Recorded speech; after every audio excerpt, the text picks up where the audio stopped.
Okay, what's up, guys? This is Tyson. I'm broadcasting from Dallas this morning. If you guys can hear me, can you guys let me know in the chat so that I can see it? I'm broadcasting from Dallas this morning.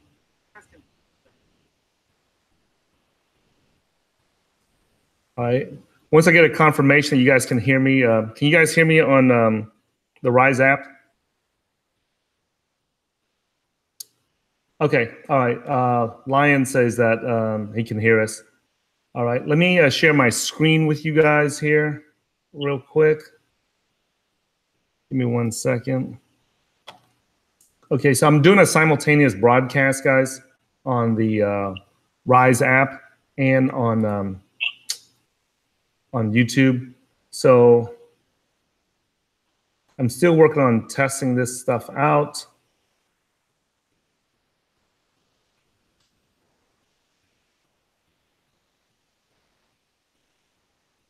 Okay. So right there. So let me know if you guys can see my screen.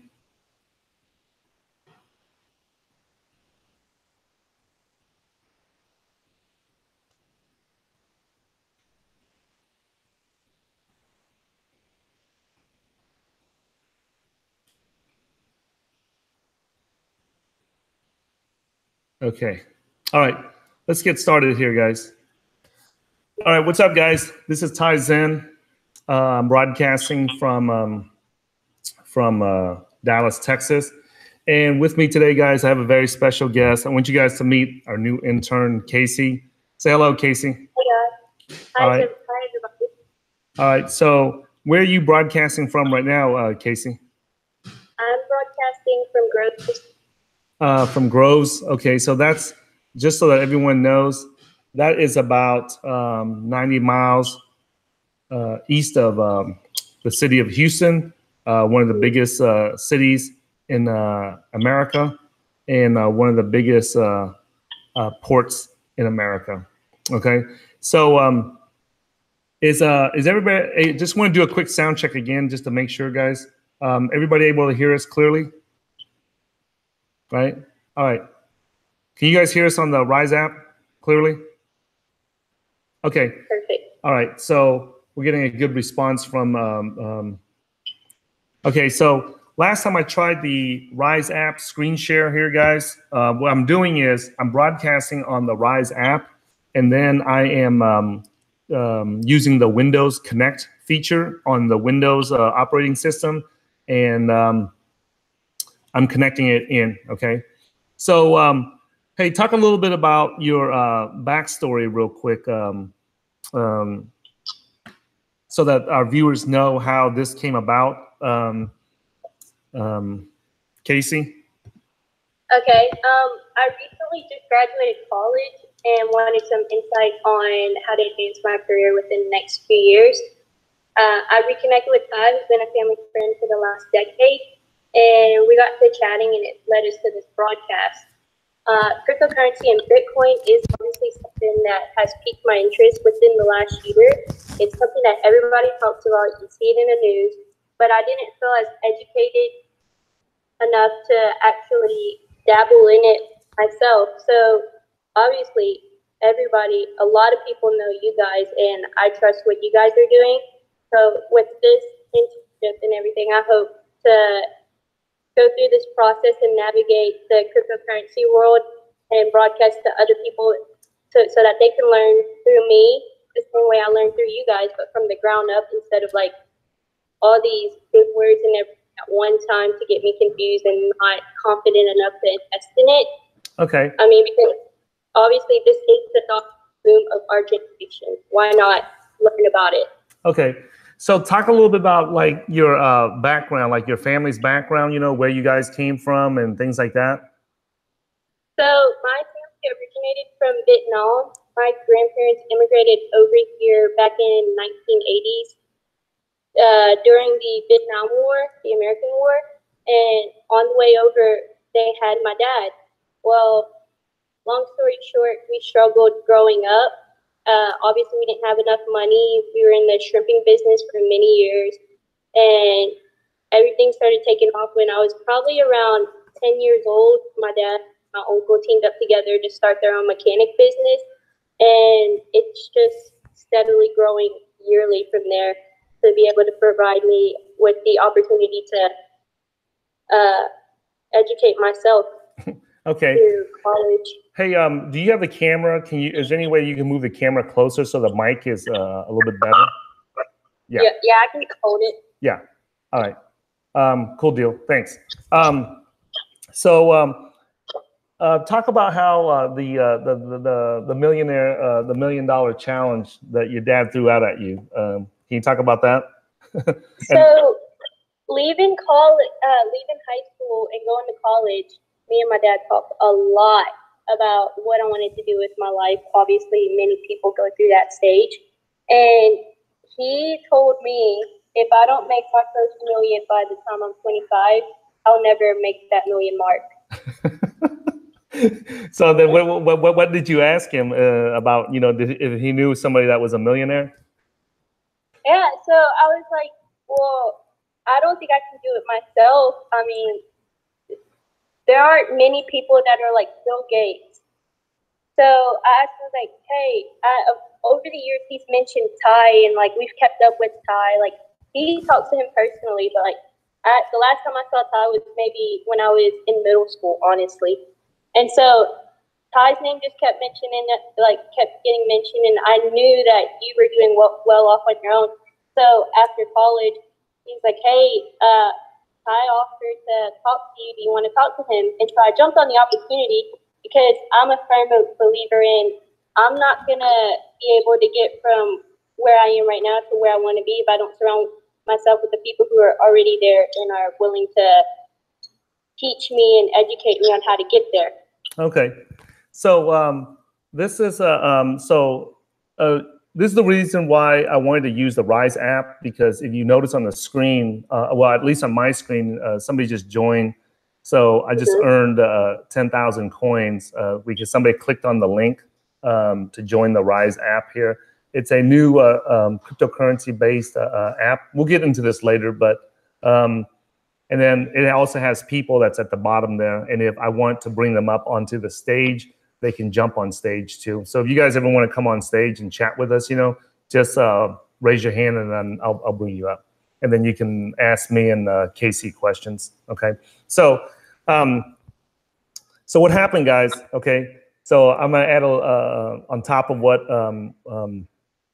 Kasey just said here was that, when her dad said that, hey, I got you through college. Now get your ass out there and make some money. And I don't want you to just make some money, but go out there and become a millionaire, okay? And make sure you do it before 25, because if you don't do it before 25, you probably never do it, So basically, Kasey asked, well, do you know anybody that became a millionaire after 25 or is a millionaire? And so, her dad kept saying, she kept hearing her dad talk about, this Ty guy. He's always talking about millions and millions and millions. So talk to him. So this is how we ended up here at this spot, guys. So many of you guys know that I grew up in the ghettos east of Houston in a small place called Port Arthur. And it's a very, on the ghetto side of Port Arthur. Kasey knows where it's at. She lives in that same vicinity around those cities. And out of all I grew up in the Black neighborhood down there in Port Arthur, in downtown Port Arthur. And I was the only non-Black family that I knew that lived down there, okay? And we were living in a mobile home that was parked on near our machine shop. And it was like on a gas station, kind of like, so. But anyway, so we got to talking, right? And the first conversation that Kasey and I had, she was telling me about her dreams about, becoming a millionaire. And I asked her what she was doing and how I could help. And she said that I was, she wanted, wasn't sure what to do. So I explained to her about the two default business partners that every person has when they're trying to make money. You want to talk about that, Kasey? So he asked me this question, and I was completely stumped. obviously I wasn't thinking the way he was thinking, but I'm glad he brought it up. So the two default business partners we have, number one is Uncle Sam, because no matter how much you make, Uncle Sam's always going to take a portion of your income. So he's going to always be your business partner. The second business partner that we have is a calculator, because every decision that you make, you can put into the calculator and figure out, is this decision worth taking on? Yeah. Okay. And just for the people outside the U.S. that don't know who Uncle Sam is, could you elaborate on that? Uncle Sam is the government income tax that they take out of your paycheck, whether it's weekly, monthly, depending on how you get paid. Okay. Okay. So, the first business partner I was telling Kasey about, guys, is that in every money-making decision that we make, we have to take into consideration that the government is there to take, with their hand out for their tax money. Okay, so every money-making decision or opportunity or business that we want to get into, we always have to, consider that. That's our second business partner. Okay, the first business partner or a money-making partner that we have is the calculator. Okay, so if you guys take out a calculator, we can go through this exercise that I went through with Kasey so that, it can help narrow things down, okay?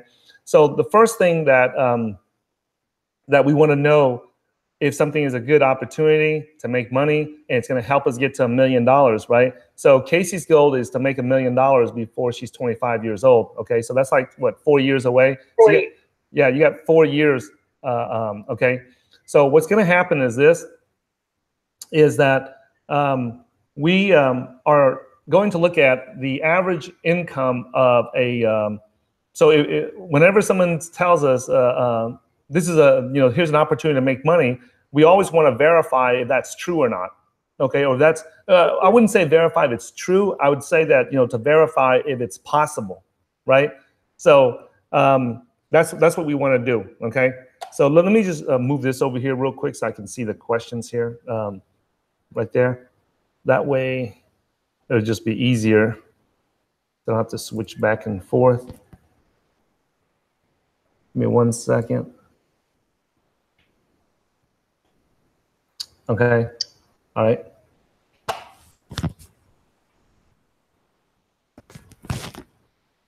Give me 1 second here. All right. So I said, hey, you know what? Before you make a decision to go to work for anyone, right? What you have to do is run it through the calculator. So we discussed, Kasey and I discussed about how it would take, the average person coming out of college would make about 48. Yeah, $48,000, $50,000 a year. So we're just, $4,000 a month. Okay, so that's about $48,000 a year. That's about 50, let's just say round it up to 50,000 so we can do the math in our head as we're talking here, right? Yeah. And $50,000 a year times 4 years is going to be about $200,000. Yeah, so right there, our first business partner, the calculator. I wish we had a calculator on hand here so I can show you guys, right? But if we type in to the calculator, right? Hold on, let me bring Mark up here. So this is the reason why I'm using the Rise app, guys, so that whenever somebody like Mark wants to join the conversation, we can bring him up. Hey, what's up, Mark? Hi, Mark. Right. Hi. Okay, so. Do you hear me? Yeah, I hear you fine. Yeah, if you bring the microphone away from your mouth, it would be much. Okay. Yeah. Sorry. Yeah. Sorry. Yeah, that's better. Okay. I'm listening to you guys. Okay. So what happens is what we did was that we took the calculator and determined that if Kasey was to go get a job, she would not be able to make $1 million in 4 years. So that option is out. And we looked at several different jobs that she can look at, and I said that that's not going to work because that's going to the math just doesn't add up. So we can work our ass off and do whatever we want, $1 million divided by 50,000 is like, I don't know, like 20 years or something before you get that. So the reality of you becoming a millionaire by working a 9-to-5 job is extremely, extremely low.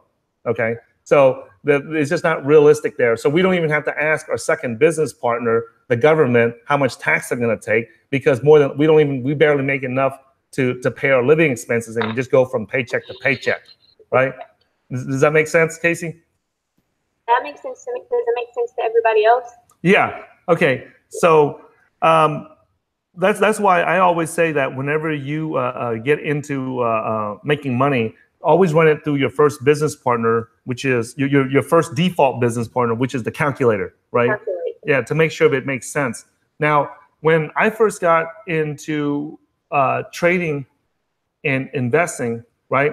When I grew up in the ghettos, there was people selling crack, they were selling cocaine, they were selling guns, they were selling stolen cars, they were selling stolen, stuff all the time, right? And none of this stuff I never saw how someone could become a millionaire doing that. And so in a while back, I met one of the first books that changed my mind was a book called Rich Dad, Poor Dad. And in that book, they say that, whenever you want to make money, you have to learn about making money. And it dawned on me one day, it hit me like a brick, because I thought, like, okay, wait a minute. I've been going to school trying to learn about English, about math, about science, about algebra, about geometry, about psychology, and all this other stupid nonsense. And the whole time I kept thinking, like, how the hell is this ever going to make me money, right? Even when I went to community college, right, I was asking my college professors, right, like how what do you call that? How's this psychology crap, knowing about, how a dog salivates, how does that make me money and pay my bills? When I was learning about how mice, were trained to run through a maze, like, because they were playing with a bunch of toys and stuff when they were young, versus the mouse that didn't have any toys to play with. Like, how the hell does that make me money and pay my bills? So, because I grew up down in the ghettos in Port Arthur, I was always trying to figure out, like, how do I make money so I can get out of this hellhole, right? This shithole, right? So because of that, I was always looking for ways to do better. And it wasn't until I read that Rich Dad, Poor Dad book that I finally realized that in order for me to make money, I had to learn about how to make money. Learning about psychology, learning about how Alexander the Great conquered, Europe or whatever, or how the Persian Empire, the Ottoman Empire, all that bullshit doesn't make a goddamn penny when you got into the real world, okay? It makes you sound what I call edumacated, okay? You sound edumacated and you sound like you're a smart ass, okay? But that smart ass don't freaking pay the bills or buy diapers when you got kids crapping in their pants, 5 times a day, right? So because of that, I went out on a journey back I read that book in 2000. No, 2000. No. In 2005 is when I read Rich Dad, Poor Dad, okay? And that changed my mind, and I made the decision, you know what? I am going to learn about, because in there he talks about investing stocks and real estate. So naturally, that's the route that I took, right? To go and invest in stocks and real estate. And because of that, that's when I started my stock trading journey. So yeah. So let me see here. Let me just check the comments here to make sure anybody has any questions here. Oh yeah. Oh, Windows calculator. Thanks, Charles. Thanks for the suggestion there. You know what I'm saying? Let me see.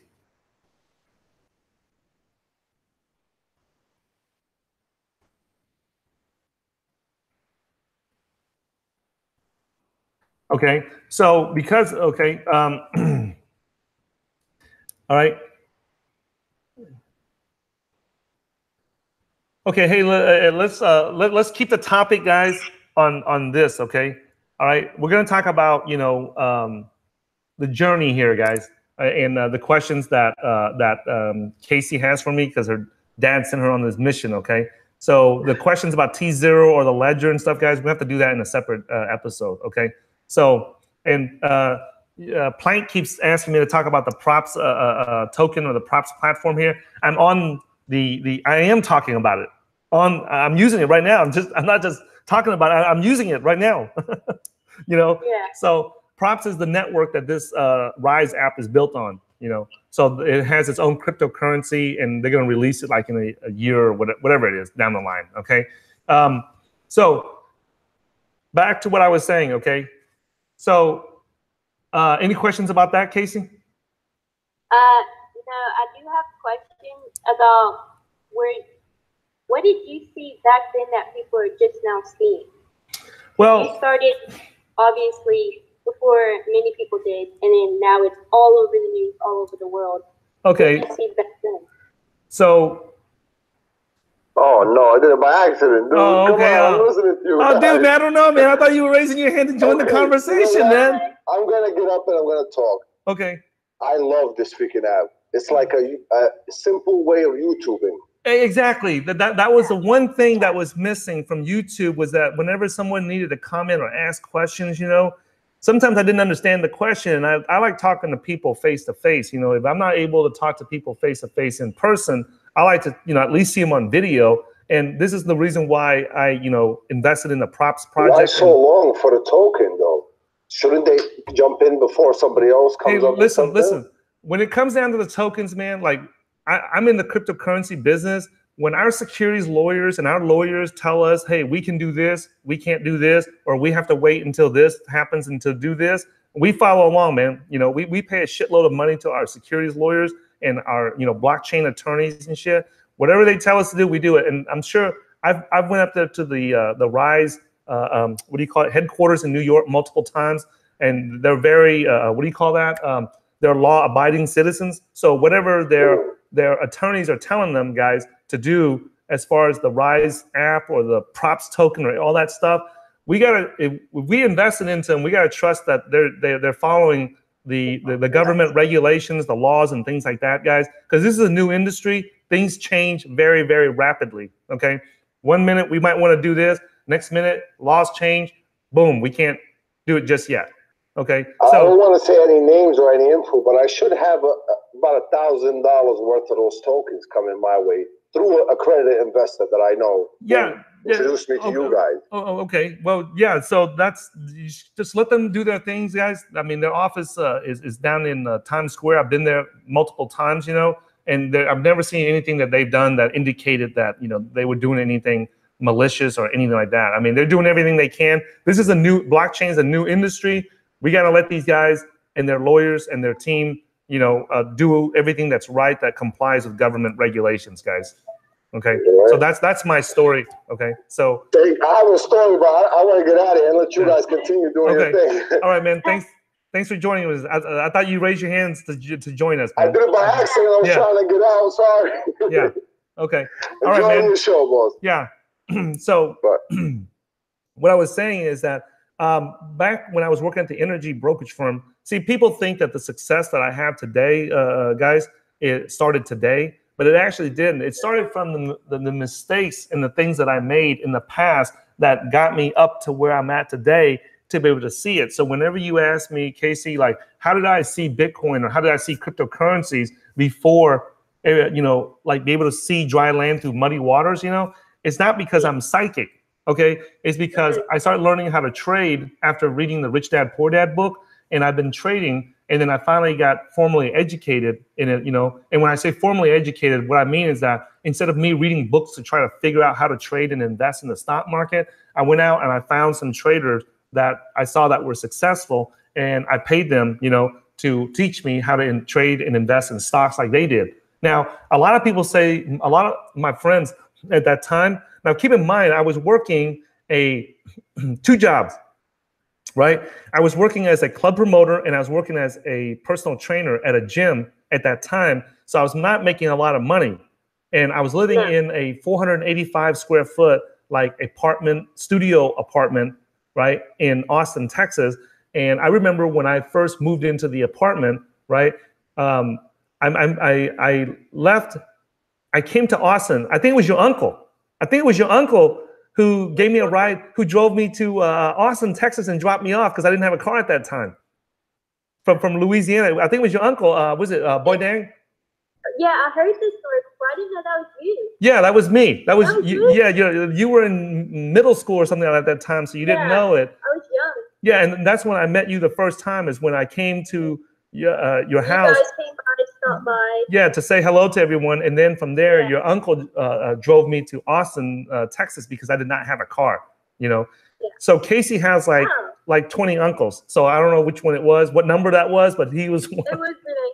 It was. Yeah. It was. I have like around 20. Yeah. So so what happened was he dropped me off there, and it took a while, a few months to get on my feet. I was staying with my little sister at that time, and I finally got, she helped me get like a $10 bus pass, and I was, looking for a job and everything. And I remember when I got my first apartment, I had my jeans rolled up, and I was using that as a pillow, and I was using my jacket, as my blanket. And I was just sleeping on the floor at that time, and that was in 2000. That was the beginning of 2007. So that was the beginning of 2007 is where I was living in Austin, and I finally, So I knew that when I got off of work, I only had a couple of hours a day. And instead of going to the instead of watching somebody else's live their life, on TV, watching basketball or football, and none of that stupid nonsense that never pays the bills, why the hell somebody fucking sits there and watches that bullshit for? I don't know. Okay. And that's coming from someone that trains athletes and shit. Okay. I mean, I'll train them because it pays me, but I'm not going to sit there and freaking watch them unless they pay me. Okay. Yeah.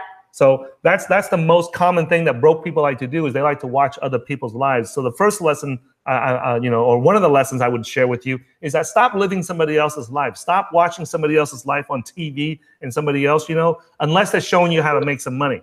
Okay, if they're showing you how to dribble a freaking ball, and shoot it into a stupid basket, that is not ever going to make you any money unless you are planning to do that. Okay, if you plan on going to do that, right?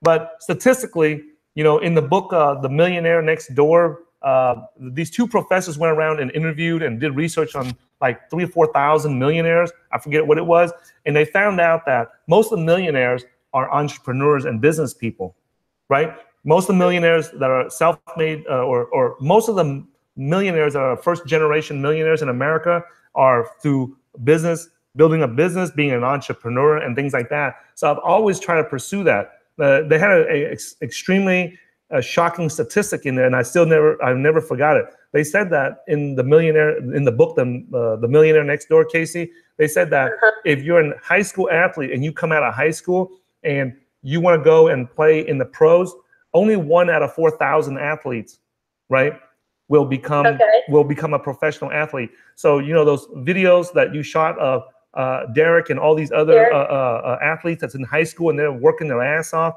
to become good in sports, right? Only 1 out of 4,000 of them, okay, will ever become a professional athlete. Now check this out.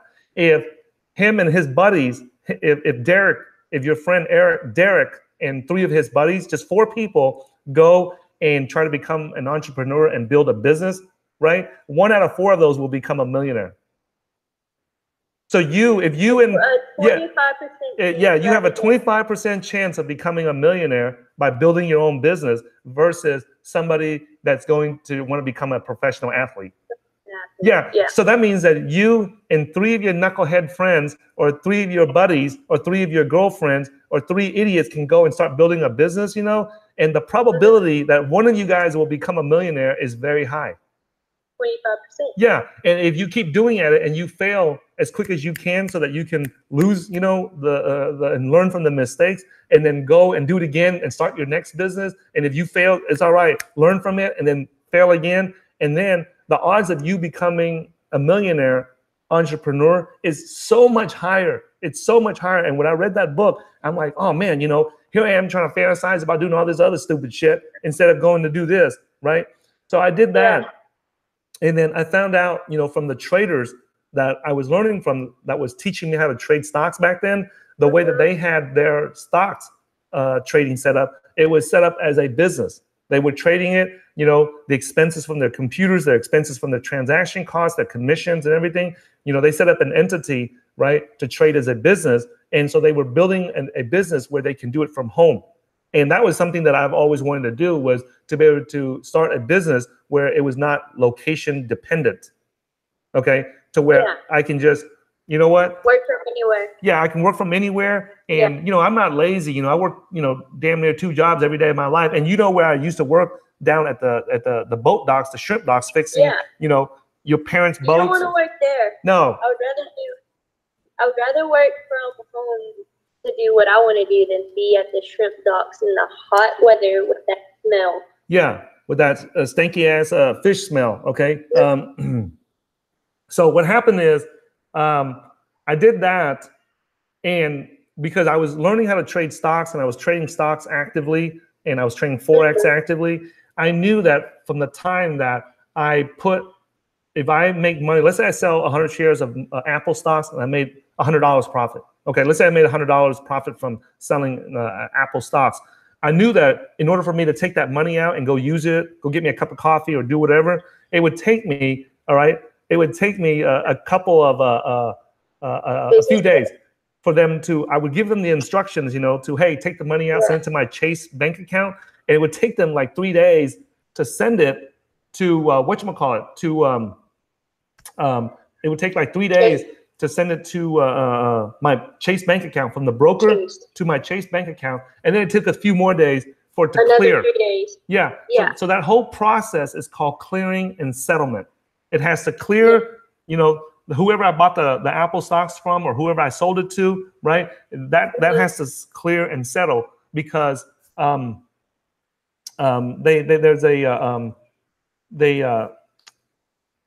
a word for it. I forget what the word for it, but like any transaction that you and I make, we can just send it to each other and it clears and settles instantly, right? Like an email, when I send it to you, it opens up and it clears, and you can see it. It's more efficient. Yeah. Now, when it comes to there's a word for it. The government uses a word that I forgot. It just froze in my head.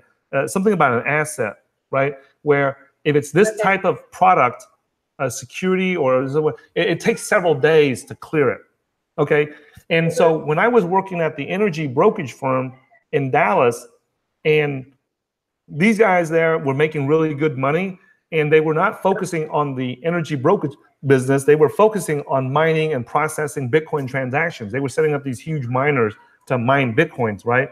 And by the way, I'm gonna plug them real quick, guys. If anyone's watching this and you guys need a whole container built for miners, let me know. And if you're serious about it, okay, let me know, and I'll get you guys in touch with these guys, because they build like container size mining rigs. Okay, so if you need like 4, 5, 10 containers, these guys can build it for you. Okay, don't come with like, I need one graphics card or one ant miner or anything like that. We're talking about like several truckloads. Okay, so, and before you guys come approach me about it, make sure that you guys have 600 amps at minimum per container before you even contact me. Okay, because if you don't have no power, there ain't no point in getting these containers. Okay, so do not contact me unless you know for certain you have at least 600 amps of power per container. Okay. All right. So back to what I was saying. So when I was working there and these guys were focusing on mining Bitcoins, what happened was I thought it was bullshit, but then I sent the white paper. I took a copy of the white paper and I sent it to my business partner, Leon, because as I was reading the white paper, right, I understood the summary. But the math in there, unfortunately, I was not one of those Asian guys that was born to be good in math and science like my business partners are. So I had to take the white paper, the Bitcoin white paper, and go share it with my business partner. And that was how Leon, he read it and he went out immediately and bought some Bitcoins. Now, let's pause, time out real quick, okay? Time out.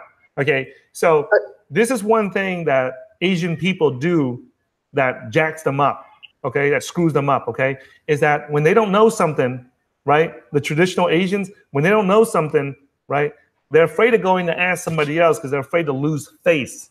And I know you know about this concept. They're afraid to lose face. Oh, well, I don't want Kasey to know that I'm stupid or I'm retarded. I don't know this shit, right? They're more worried about their reputation than actually succeeding some of the time.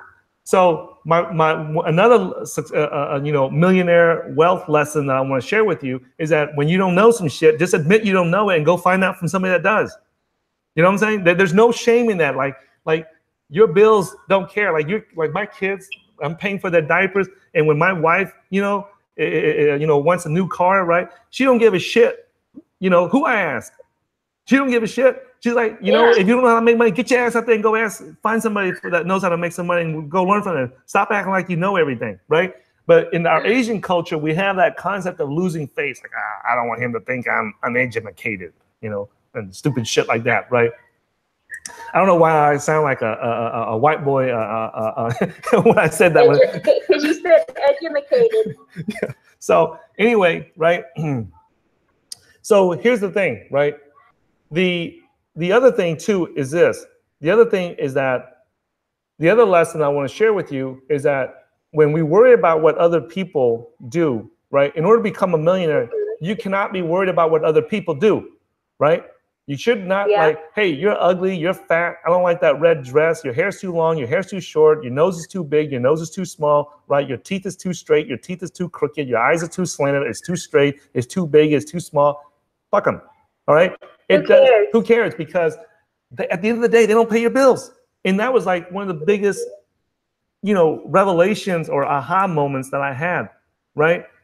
You gotta have like a child mentality when you're trying to make money. See, like my daughter she's running around here. When she wants something, like the other day she came to me and she goes, hey, I have 100, Princess Elsa dresses already. I want another 100. I want another 100 dresses. And I said, no. And she's like, no, go buy it for me right now. And she's like 5 years old. Come here, Tina. Right? And she doesn't give a shit. She doesn't give a shit if I say no. She doesn't care what I say about it. I think that's what she wants. So she goes after it. Right? And that's what, When did you come to that revelation? Was it when you read back in 2005, when you read the Rich Dad, Poor Dad book, or did it come before that? Well, there was several events that happened that that prompted me to come to that conclusion, right? The first was I had what I thought was really good friends in Port Arthur, right?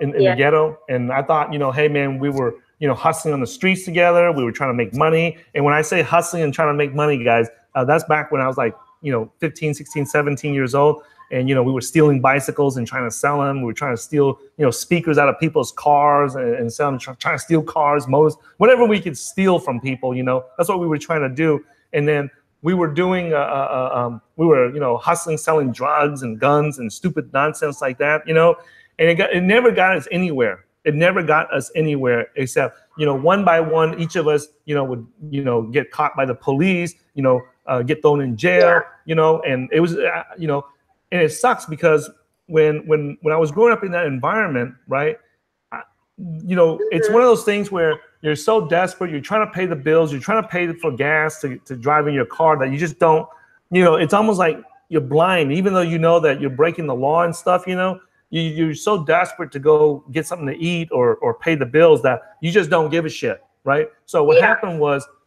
I did that. It was, one of my friends got busted, another one of my friends got busted, and so on. And one of them, he got busted, and it was like the third time that he got busted, and he didn't want to go to prison or go to jail for it. So what he did was he started setting up a bunch of other people, right? And he was my best friend, and I didn't know that, right? So he set me up and set up a bunch of other people for drugs and, to help him with drugs, make some deliveries and stuff. And we got in trouble for it. So my ass went to jail just like everybody else did. The same thing that I did not want to happen to me happened to, anyway, right? Yeah. And so and when I got incarcerated, what happened was I realized that, I had no money in there, I had no help, I had no money to buy food in jail and things like that. And what happened was that was the first time I realized that nobody really gives a shit. Like all these people that say that they're your friends and they're down with you and, bumping fists and, you're hugging each other on the streets and shit. But at the end of the day, when your ass is in trouble, right? They weren't there. You're gonna look out for yourself. Yeah. You're not gonna look out for the person behind you or next to you. Yeah. And I remember, man, I was starving. I couldn't eat that crap that they had in the They had that University of crap. North. Yeah. And so I was trying to get, I was trying to call my friends, collect. They wouldn't accept the calls. This is long before cell phones. This is back when we still using, The touch. pay phones. Yeah. And what happened was none of them responded. Like I wrote to them, none of them answered, so nothing. So at 18 years old, that was my first clue that nobody gave a shit. Nobody gives a shit about you. Maybe your parents do, but the rest of everybody else around you, like you just graduated from college, and almost all the people that you met in college, you probably never see them again for the rest of your life. The majority of them. Never see them, never talk to them again. Most likely, you're correct about that. Yeah, like out of 330 high school kids that were supposed to be in my high school graduating class, I didn't graduate, from high school, but the ones that were supposed to graduate there, I only talked to one of them now. Out of 330, and I remember when I was in school, I was like so stressed out, worried about what other people think, right? Yeah. And then what happened was, fast forward, until 2007 when I had my first heart attack, right? And I remember when I had my first heart attack, right? Even before the first heart attack, when I relocated to Austin to start my life over. When I was living in the 485 square foot apartment, and I had no furniture, nothing, and I was just sleeping on the floor for the first few months that I was there. None of my goddamn friends came around. All the people that I was worried about trying to impress them and worried about, I don't want to look stupid in front of them or look broke in front of them. None of those cocksuckers was ever around. Okay. Hold on, let me bring Muhammad on stage here, right? So none of those idiots were around. What's up, Muhammad? Hi.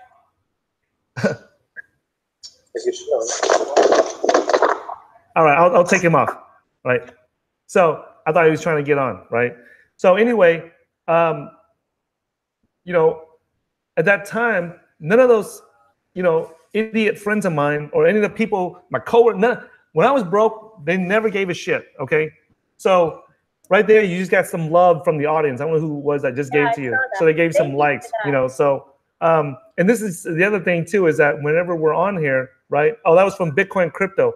If you want to join us, man, come on stage, just raise your hand, okay? So what happened was from there, right, I had my first heart attack, and I didn't know that it was a heart attack. So it's not like, I ever knew what it felt like, but it had this like, it's like when you eat too much rich foods like garlic and stuff like that, and too much oils, and it just feels like you got heartburn, heartburn for like 6 months. And the day that I finally had my massive heart attack, right? It was just, the heartburn was just so bad that no matter what I did, no matter how much Tums, how much water, how much I drank, it wouldn't go away. And I didn't realize that I was having a heart attack throughout the whole day, like minor ones. And then like around 1 or 2 o'clock, like 2, 3 o'clock, 3, 4 o'clock, I ran out and jogged around this park near the house. And when I came back, right, I had a massive heart attack, and I didn't even know it, and it was just, oh my God, it was just hurting so damn bad, man. And then I just went into my apartment, and I just laid there next to the AC vent. I thought that I was overheated, like I was suffering from heat exhaustion, right? Because it was during the middle of summer and everything. It was like around July at that time. And did you call the ambulance? Absolutely not, right? I just drank some Gatorade, and then I just laid down and I went to sleep. I didn't know it was a heart attack. Like I never had one before, so I didn't know. So I laid there, I went to sleep, and man, I'm lucky I'm still alive today, because I could have just never woke back up again. Yeah, you could never woke back up. Yeah, and I was about like 34 years old at that time, either 34, 35, somewhere around there. And what happened was I woke up and everything was fine. Like nothing had happened. So I just took a really hot shower, felt great. And then I got into my car, was driving to work, and I had and then it hit me again. Right? I heard this. Yeah, it hit me again. And I started losing my vision. And I was like, oh man, that pain in my body was just in my whole body. People think it's just in your chest, but it's like in your whole like torso area is in pain, right? And so I realized that if I didn't pull over, I was going to go off the overpass that I was driving on. So I quickly, tried to stay awake. And my vision was like coming in, like I was losing. I can see that for some reason I was losing my vision, right? And so I drove off and I pulled over Somebody came and helped you, right? Absolutely not. No? Right? Who would have known at that time anyway? And then I pulled over into the parking lot, and then I just laid there. And then before I fell unconscious, back in the old days, we had those phones that actually had the buttons on there, and I can feel where the call phone. Button. Yeah, no, it wasn't a flip phone. It was a cheapo Nokia phone, like really cheap. It had those big fat buttons on it, right? And so I fell for it, and then I clicked the button, and what happened was it redialed. If you press the old call button, it redials the previous number. Yeah, and I was lucky that the last number I called was my boss at work. So I called him and I said, "Hey man, I don't know why I got this. I'm just hurting really bad." And he's like, "Where are you hurting at?" I'm like, I can't even tell because it's hurting so much that I can't even tell where it's at. But I pulled off to the side of the road, right? "Hey, what's up, Jose?" Right? And I pulled over. And I told them I was at the intersection of this so-and-so street in front of this shopping center, right? And what happened was when I got there, all I remember was, I don't remember everything. The next thing I remember was that, my boss was pounding on my car window, and I'm like, what the hell is he? I just talked to him. Like, what's he doing here? And I didn't realize he said that he I'd cut off my phone and he was on his way home from downtown. He had opened up the club and he was leaving to go back to the house, and he decided to stop by and see where I was at. And he was like, "Oh man, why are you so white and everything, and everything, right?" And that's what happened, okay? And what happened was, he pulled me out of the car and he put me in his car, and he rushed me to the hospital in North Austin, and that's when they put 4 stents in my heart. And now this is where I'm telling you this is because this is where I realized that it doesn't, I stopped paying attention to people who don't pay my bills, right? So when I was there, when I was in jail, nobody ever come to see me, nobody ever wrote me, nobody ever sent me money, right? Nobody ever gave a shit. No, nobody. Like everybody that said that was my best friend and everything, nobody gave a shit, right? The second thing was when I was in the hospital, right? I was laying there on my deathbed, right? And nobody came either. Like my boss told everybody at work that I was in the hospital for a heart attack, and nobody came. Nobody, right? And I lay there in the hospital bed, and I still remember till this day, right? I still remember to this day. Let me share it with you guys here. I'll pull it up here real quick here, right? I'll share it with you guys. I took this picture. Right. I took this picture. On your hospital bed? Yeah. On your hospital bed? Yeah, I took this picture on my hospital bed because I said, man, you know what? This is kind of messed up because I'm here and nobody gave a shit. Right? This is that's me right there. Right? When I had my first heart attack, right? And I took this picture, and it just so happened that right here, and that was my right, and that was from my first heart attack right there, right? And I took that picture. It just so happened that I had just got a camera. I had just got a new camera, back when before so back. I got a Panasonic, I think it was, camera, and I still have it to this day. I have it saved, I never got rid of it or none. Just a reminder, that was like the first camera I ever bought. And it was also the camera that took this picture right here. I put it on auto, and I stood up, when I finally was able to stand up out of bed, right after the surgery, right? I took a picture of myself right there, right? And I saved this picture so that in the future, I knew that someday I was going to be talking about it.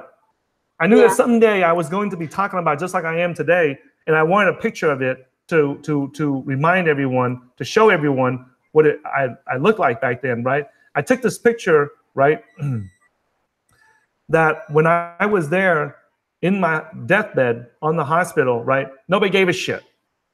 Nobody gave a shit. So that's why whenever you ask me, like, hey, at what point in my life did I realize not to pay attention to the trolls, the haters, my coworkers, the only people I pay attention to outside of my wife and my kids, right, and obviously my immediate family member. The only people, and then most of my immediate family members, I never listen to shit what they say anyway.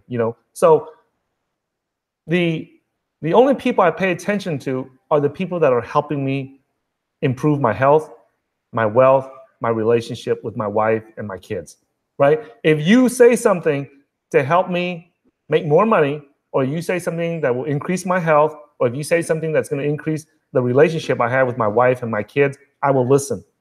But outside of that, I don't give a shit what you say. That's just my policy, right? I took this picture to, because I was finally able to gain enough strength to actually stand up. And I just wanted to use this picture as an example when I tell my story in the future, right? When I was laying in the hospital here, okay, right here, when I was laying in the hospital, there was nobody. Nobody came to see me. Okay. So because of that, I don't give a shit. Like a lot of people on online, like the trolls and everything.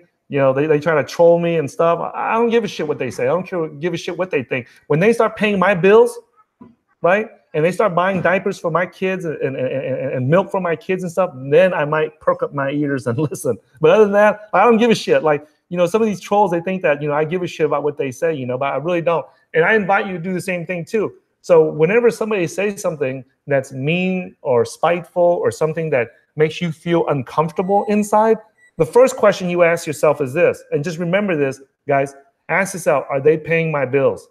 If they ain't paying my bills, screw them. Who gives a shit what they say, right? It really doesn't matter, because at the end of the day, they ain't going to be there when you're in jail. They ain't going to be there when you're in a hospital bed, right? There's 3 places where if someone is your real friend or not. Okay, 3 places, right? And these are 3 places that is a good indicator if somebody is a good friend or not. The first one is when you're locked up in jail or in prison. The second one is when you're in a hospital. And then the third one is when you're in a war zone, okay? When you're in the battlefield and you're at the front lines, right?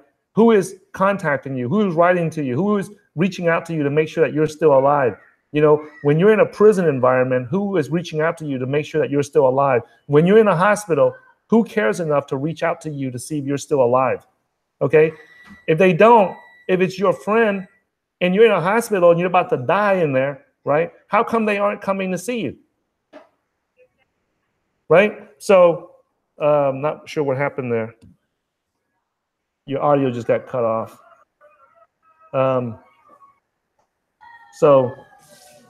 Okay, try, what did you say again? Hold on here. Let me do this real quick. Let me pause the sharing, guys, real quick. Let me figure out what this is.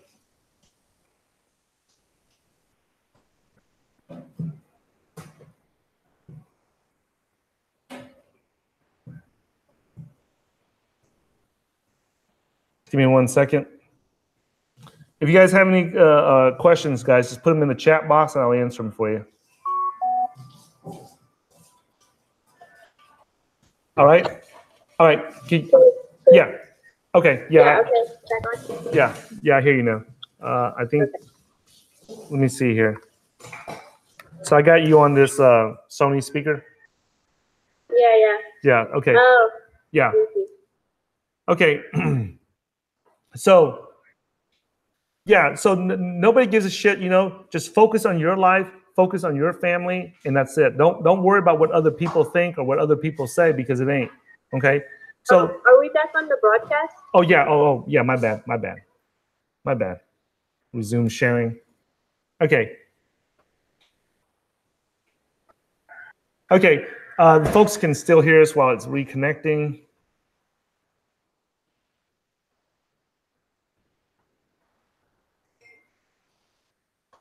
Okay. So what happens is there's a disconnect between folks can still hear us, they just can't see us, but there's a disconnect whenever there's a what do you call that? No, because I'm trying to use the Bluetooth. Okay, we're back now. whenever we use the Bluetooth and the Windows Connect, it creates a sometimes it gets confused, you know. So, but anyways, right? What I'm saying is this, right? I made several mistakes Hey, here. Ty, Yeah. I can't hear you. Okay. Hold on here.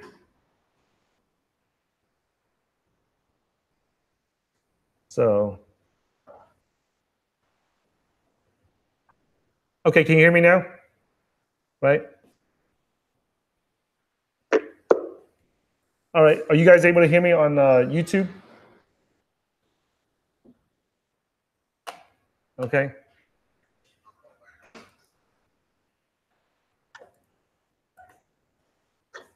Okay, can you hear me now?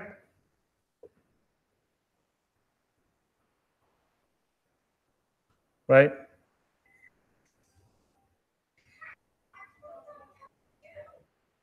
All right, let me bring it back up here. So what happens, guys, is I notice that whenever I'm using the Rise app, right, in conjunction with the in conjunction with the give me 1 second, guys.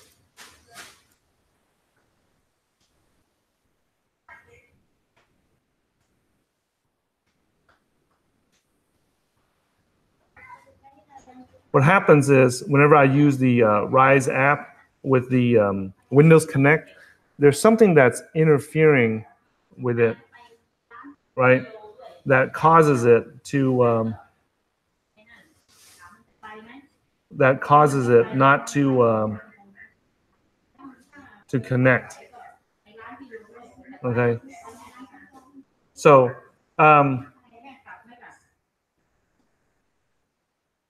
let me see if I can. Oh, you know what? So there's one thing that's cool on here, right?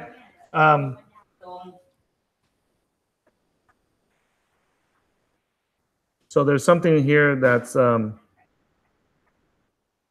what I can do is bring Kasey back on here. All right, can you hear me this time? Hi, everybody. Yeah. Okay, so what happens is I think what happened was the battery went down on my Sony speaker, so I had to plug it in, and during that process, it jacked up the whole connection and everything that I had set up. So something else I can do here on the Rise app is I forgot to do earlier is notify all my followers here to join me on Rise. So I just notified them right there. So, okay, so okay, so this is a good question from Production SR here. He says that, how did you handle when you move away from your home or birthplace and you left behind your friends? Okay, so this is a very critical question here. Okay, Kasey, this is an excellent question here from Prod, and what it is the question is, how did you handle leaving your friends? And the reality is that they were not my friends. Yeah. Yeah, because if they were my friends, right, they wouldn't have an issue, right? They you know, when I was incarcerated for drugs, right, they would have came to see me. They would have wrote me a letter. They would have sent me $1 or $2, right? The fact that they didn't do it, didn't give a shit, the fact that they didn't give a shit meant that they were not my friends. And these were not like some random people that were like went to school with me and that I did not what do you call that? These were not like some random people that like were like good kids, right? Like those kids, I can understand why they did not want to mess with me, you know, when I got in trouble, and that's great, that's perfect, you know. What I'm talking about is my street hustling friends, my friends from the streets. Okay, so let me bring a crypto Auto right here. He raised his hands. He wants to join us on stage here, right? So, and that's what happened. Okay, so I really don't look at his friends. If it's a true friend, they wouldn't give a shit. Okay, they wouldn't give a shit of why they okay, so I'm not sure who gave us the high fives there, right? Thanks for the love there, guys, right? So this is one thing. Okay, so this is one thing I like about the Rise app is that during the communication here, I can interact with people. So if I like the questions you're asking, right, I can just tap on your face right there, and this would come up, and I would give you some love here. I give you a thumbs up here, or I give you a poop emoji here, You say some nonsense or give you a high five here, right? I'm not going to give you a beer right now because then you might be drunk and then your dad might jump on my ass about, what you giving beers to my daughter for, right? It's not 5 o'clock yet. Yeah. So anyways, right? That's what happened, right? So it doesn't matter that I left my hometown or I left my friends or things like that. The reality is they were not my friends, okay? The reality is they were not my friends, okay? So let's bring what's up? Can you see us this time? Is he up yet? It looks like it, but it looks like his camera's frozen, right? So let me bring him back down. But anyways, so any questions about that, Kasey? No, it's more the question that he asked is, how do you leave your friends behind? I don't have a problem with leaving my friends behind. It's coming from a close-knit family, I do get homesick. That's something, but then I've come to realize it's something that I'm always going to have to deal with. Yeah. You know what I mean? So this is Baccano. He's one of the exchange owners. He's the owner of the Panda Exchange. Hey, what's up, Baccano? Hi. Hey, what's up? What's up, man? How are you? Yeah. What's up, man? Here at the office, my friend. Yeah, so let me just introduce you to the audience real quick, guys. So this is Baccano, right?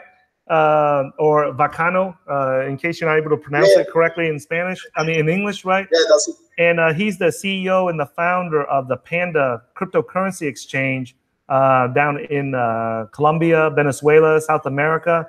And they're looking to set up the first license exchange down in that South America. So he's taking over down there, guys. He just listed like 31 tokens on the exchange, and there's more coming. So if you're listening to this and you're a new project and you want to get your tokens listed, reach out to Baccano here, man. So how's things going, man? If you guys want to join, if you guys want to jump on stage and join the conversation with us, just raise your hand so that I'll know. Okay. No, that is a good introduction. Hello for everyone is using this great app. We are Panda Exchange. This is the first Latin American chain. We have right now 31 tokens. All of these tokens is based in Ethereum.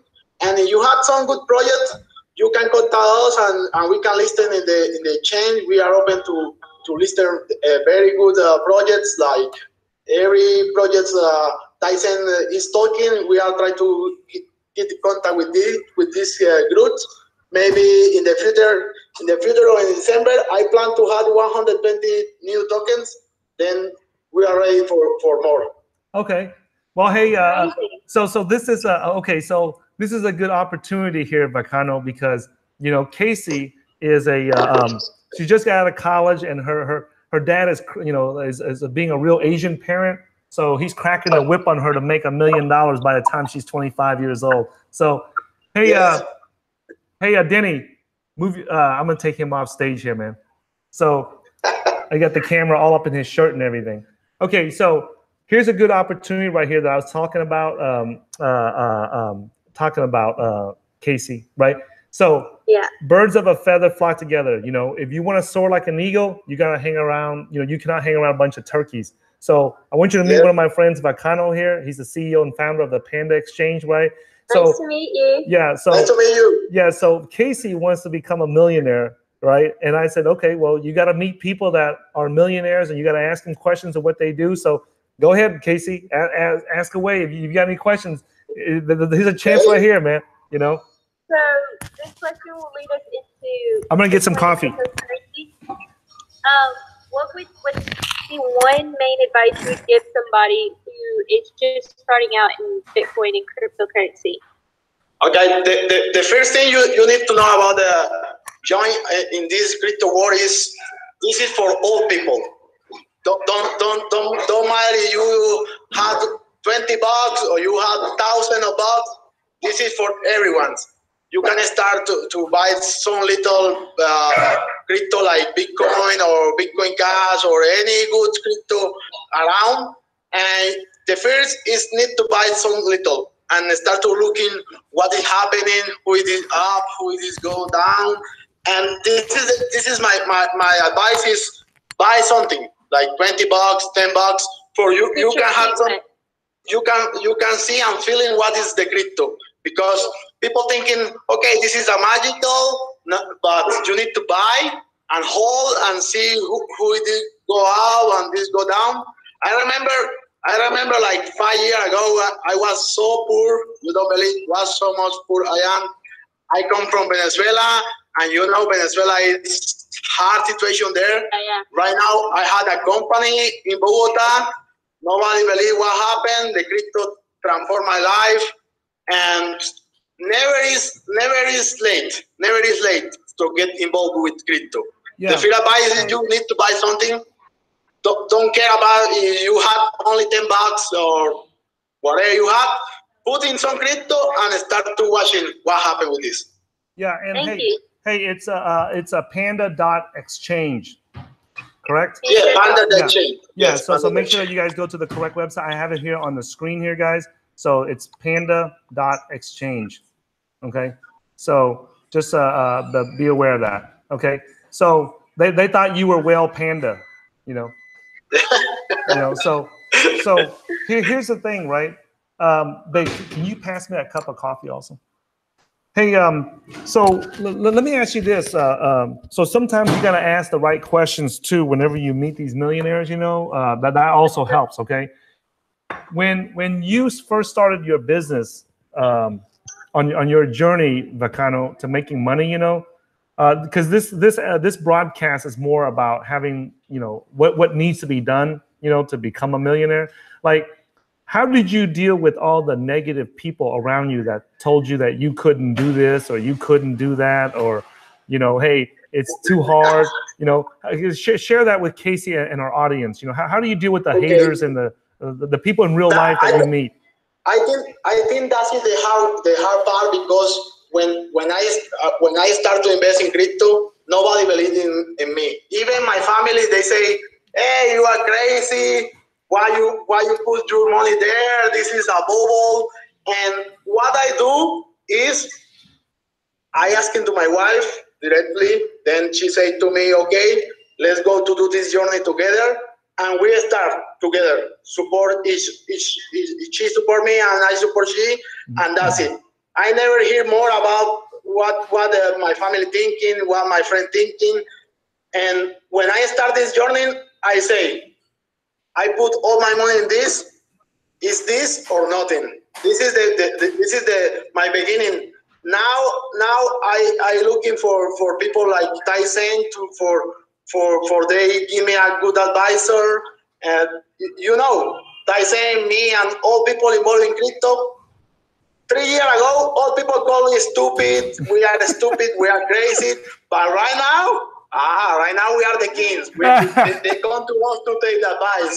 They come to us to say, "Hey, what you do?" What I do is I don't hear nothing about my family. I only say to my wife. My wife say, "Okay, let's go. I support you," and that's it. This is work for me. Yeah. I look in the support of my wife. She say yes. Okay, then we go. Believe me, we put all what we had before in normal business in crypto, and we are here. We are we have now 32 people working for me. 32 people hear me what I told. What I like is crypto.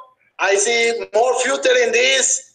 Every day when I wake up, I know I am in the right place. Like, okay, this is crypto world. This is the right place. This is the future now, and we only keep walking in front. Hey, and how do you, when you look back, right? When you look back, Baccano, how do you deal with those people that told you couldn't do it, you were stupid, you were crazy? How do you deal with that?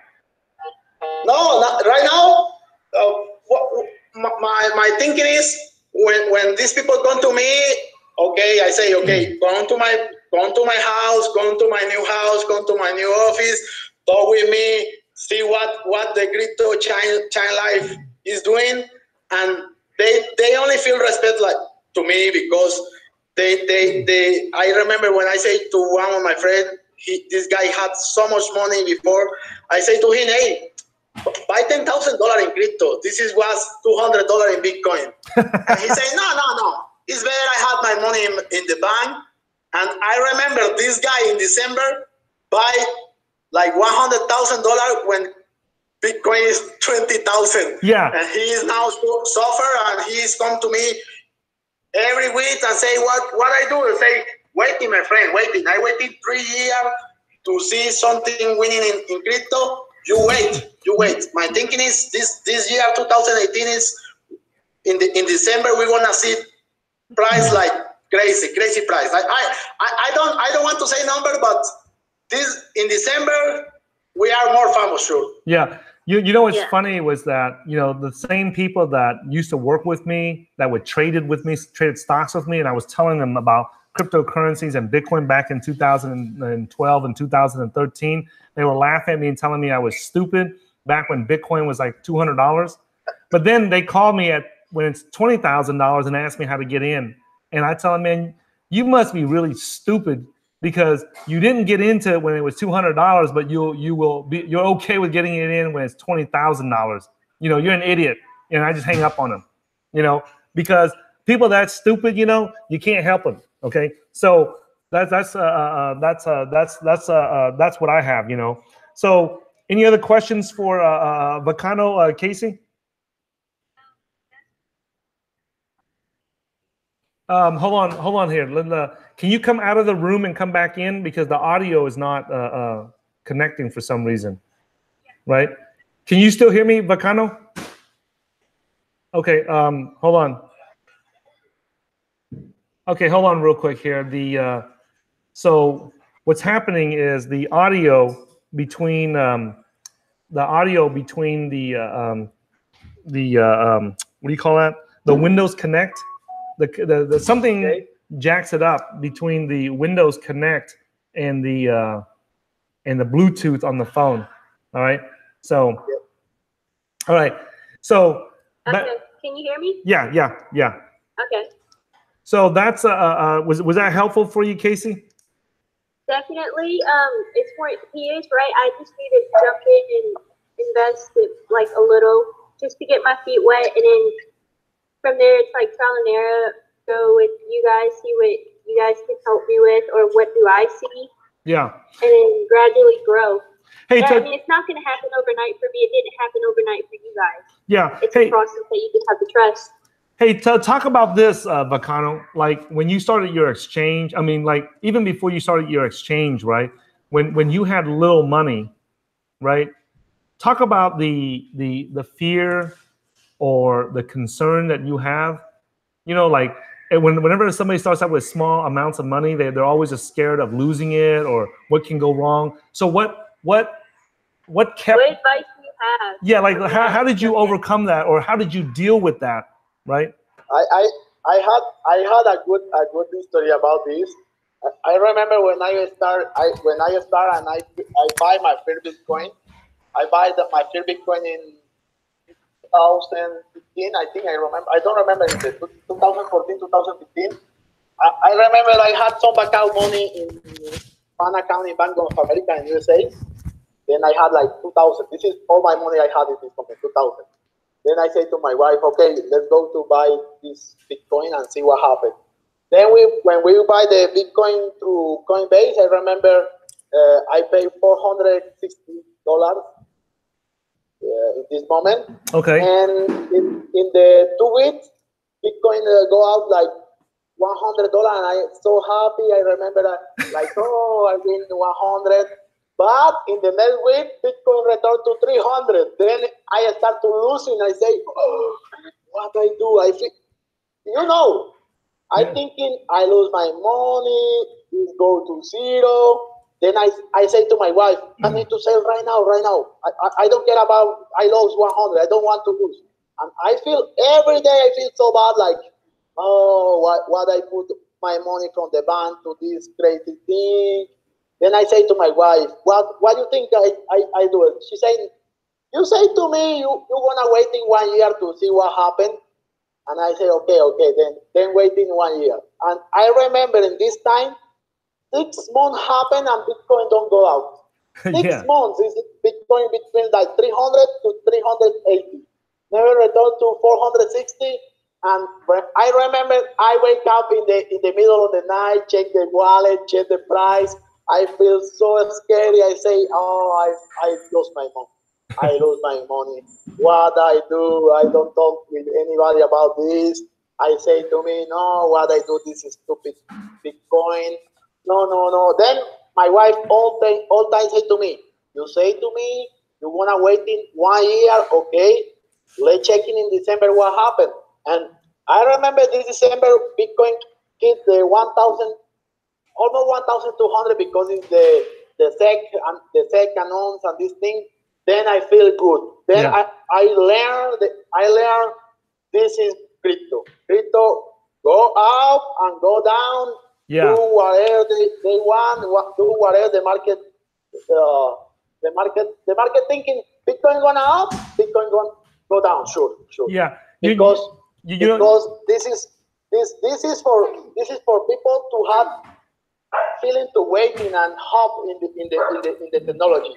This is technology. Technology never go cheaper. You know, every time with some new phone or some new iPhone coming, it's more high price. What? It's more. You need to pay more for the new technology. That has to finish this call is the first. new technology of the world, and this never go down. Or maybe the price go down. Like okay, Bitcoin can go to 5,000.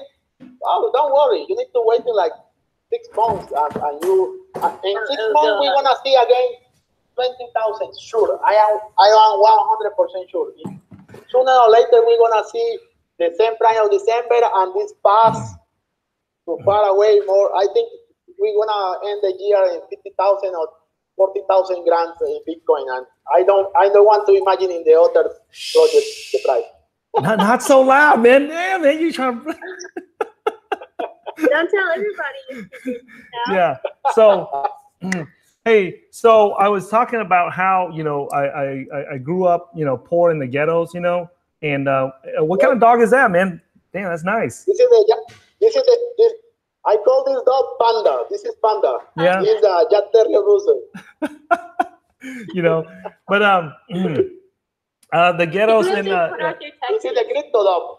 I buy this dog in crypto. Yeah. So people, whatchamacallit was just asking, I grew up in the ghettos of downtown Port Arthur, Texas. Okay. So Harvey Williams on the YouTube, he asked, once you make some profits, should this be invested straight away to move out of the ghetto? I believe so. I believe that the sooner that you leave a poor environment like the ghettos or the hood or the barrios or anything like that, your mind is completely open because you won't do something unless you see it, right? Most people, when they're poor, they won't go do something to make more money because they don't believe it, right? Most people, when you grow up, most people say, well, I got to see it to believe it. And show me and I'll believe it, right? But the thing is, to become a millionaire, you have to believe it in here first. Just like when Baccano said, hey, I'm going to go open up a new exchange. He has to believe, right, that he can become successful at it. Because if you don't believe in it, then you're not going to go take the action. And that's the key, is taking action. And people usually don't take action to become a millionaire unless they believe it first, right? So if you're poor and you grow up in the ghettos or something like that, right? Let me bring so-and-so on. Hey, what's up, bro? Introduce yourself. Hi. Right? Okay. Okay, camera shy. Okay. We have the referral freedom. Okay, so referral freedom Winstead. Let's bring him up here. Let's see. Right? So if you guys want to come on stage with us, then just raise your hand. Right? So I don't know what happened there.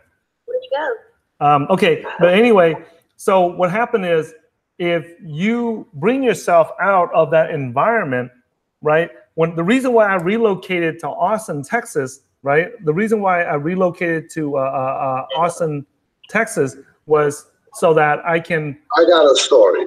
Okay, so this time I got a story. What's up, brother? Okay, so let me turn off the YouTube so it don't throw me off. Yeah. So, okay, how my crypto life started. Okay. So I used to do security cameras for businesses, small businesses. And this Irish guy, he's a very smart guy. In 2014, after I finished the job, he told me, I should, you're a computer guy, you're a tech guy, get into this thing called crypto. No clue about crypto, by the way. He insisted so much that he insisted to pay me a piece of the pay in crypto. That's what I do. That's what opened it up for me. But it ended because I took that $20 and I put it in a blockchain. I think it was the first the app on the Android, blockchain wallet. Yeah. So I put it in there, and I kind of looked into it a little bit, but never got serious. Gave up on it. 2017. This guy is a millionaire. His supervisor over Ethereum. He's a millionaire. His supervisor who was working for him in the company, he made him a millionaire. It's just insane. So 2017, between that, me seeing that, and me seeing on the outside that the world is trying to open up to crypto, I had to go back into that wallet just to see what happened. It took me three days. I gave up, and then 3 weeks later, I came back again and just started guessing passwords, trying to get back into the wallet. Now remember, comparing to any other passwords at the time, a crypto wallet needed a huge password. Yeah. So I'm like, what the hell did I pick as a password? I cracked it at one time. Lucky, pressed it, $495. Yeah. When I saw that number, I was in. I was in. You were sold. You were sold. Luckily, yes. Lucky me, I had a nice chunk of money, and I came in full force. I didn't know enough, so I got involved with a lot of stupid things like Big Connect and stuff like that. I'm not gonna. Hey, listen. We all make mistakes. Yeah, we all make mistakes. Okay. Like he was saying, the emotional up and down will kill you. So buy what you believe in. Hold on and forget about the roller coaster. Yes. Yeah. Thank Yeah. you. Thank you. I appreciate that. Take me off. I don't know how to do it. Yeah. So the thing was the reason that helped me sit through the roller coaster of Bitcoin was because I used to trade stocks before, and it takes like a week to get my money, right? What happened was I invested into Bitcoins because of the technology, because I took the time to learn how the technology works and how it would change Wall Street. And that's how I put money into it. So even when it crashed from 1,200 down to 300, 400, 500, I was buying more. I was buying every paycheck that I had extra bonus, right? I would buy it. If I got a tax return, I'd take it and go buy it. If I got some extra money, I'd go buy it. If I had junk around the house I didn't need, I would sell it and take it and go buy Bitcoins with it. So whatever I could, and I didn't care. I didn't care that there was, in my mind, there was no way that it's like somebody just invented a new engine.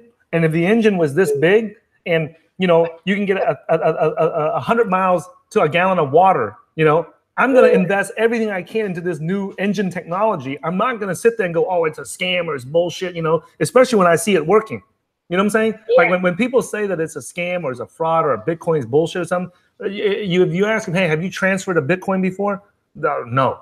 Okay, well then go. Yeah, normally they never use this. Yeah, go get $10, $20 of it, transfer it around, see how fast it clears and settles, because I'm investing in the clearing and settlement technology. Like, I never once believed that Bitcoin was going to take over the US dollar or anything like that.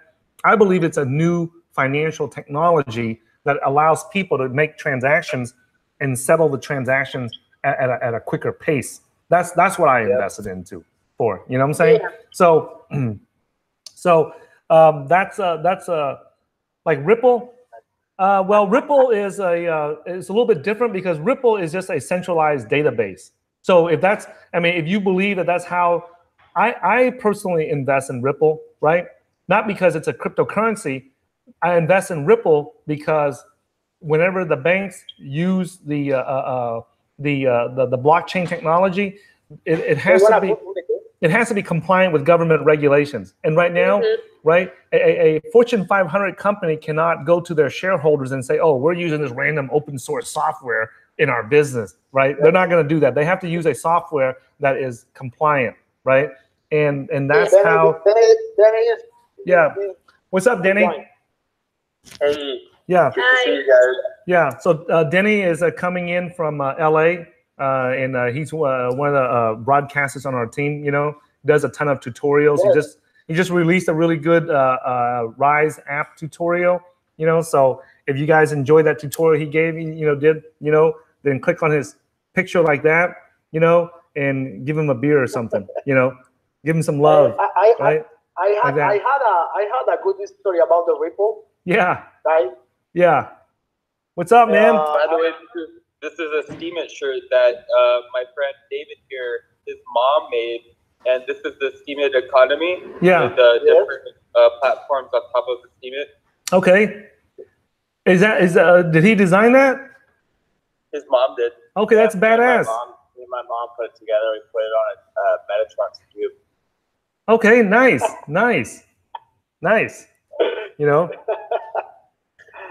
Oh my God. Yeah. So hey, his mom even made a ride shirt. Eat, ride, eat. Let me see here. Can you hold it back up again? I'm gonna take a screenshot of it real quick. Can you hold it back up? Yeah. Right there. Okay. All right. Thanks, man. I'll post that later. Yeah. So, hey, talk about your exchange, Baccano, right? So, what's the next game plan here? What are you planning on doing next? Okay, the next. I told you what is the next big step is we wanna connect the volume with the Ghetto. The what? You know the bigger chain in China is Ghetto. Oh, Gate.io. Yeah. Okay, we're gonna connect the Panda API with the Ghetto API, and we're gonna have the all volume coming from Asia to the chain. Then in 2 or 3 weeks, we are already connecting the Ghetto volume to Panda and all coins they have. And we're gonna have a good partner with Dave because one of my partners is working for Ghetto and they gonna allow we connecting today. Okay. And what we're planning is when we connecting Panda to Ghetto is we are bringing all opportunities to the volume to the Latin American market, and all people stay in Panda can enjoy all coins are trading in Ghetto. They are the second exchange right now in Asia in volume. Ghetto, they are trading like $20 million per day in thousands of coins they have, and this is the next step in Panda. Okay. 2 or 3 weeks, we are already had the volume of Ghetto connected to us. Okay, so basically, your Panda Exchange is connecting to. It's on here. Hey, what's up? He is the mastermind of the Panda. He's the coder in Panda. He's the guy. He's the guy who do the magic. I put the ideas, and he convert the ideas in code. Okay. He's the CTO there. So yeah. Yes. So he and his wife are the coders here. Okay, so he's the so you guys are connecting to the Gate.io exchange. So now your Panda Exchange will have the liquidity and the access to all the tokens, right? Yes. Okay. Yes.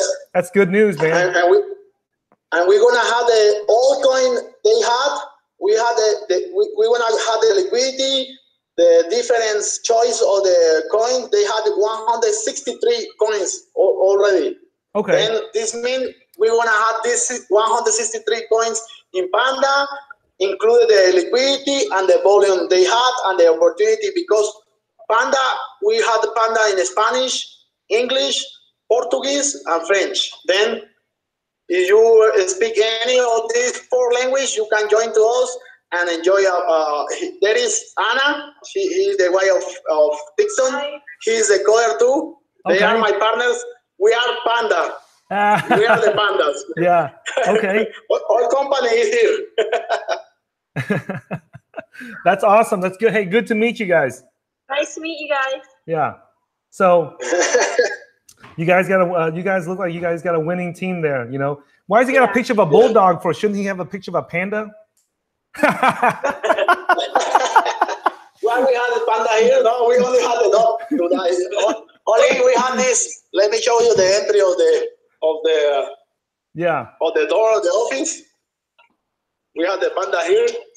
Yeah. Okay. Nice. So if the people are Yes. and you guys are where? You guys are in Venezuela, right? No, in Bogota, right? Yeah, we are in the WeWork. You know the co-working called WeWork. Yeah. We are in Bogota. WeWork, but all part of the team, because we are like 30 people. Part of the team are right now in Venezuela. Like 24 or 26 people are working for us from Venezuela. They are there. They are in one city called Merida, and they're living there. And what we do is they are working remote, and we had a good team. Right now we are like almost 30 or 32 people in the team. Okay, that's awesome, man. That's awesome. Okay. Yeah. So, did you have a question, Kasey? That was it.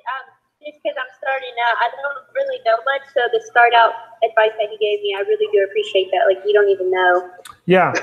Well, that's one thing that you'll notice among all the millionaires that you ever talk to, is that all of them, they just pay attention to their goals and not worry about what other people are saying. Don't because let the outside noise go in. Yeah, because don't if you let all the trolls and the haters and the lazy people and the broke people put all that negative stuff, plant those negative seeds in your head, then you'll never get anything done. Yeah. You'll never get anything done.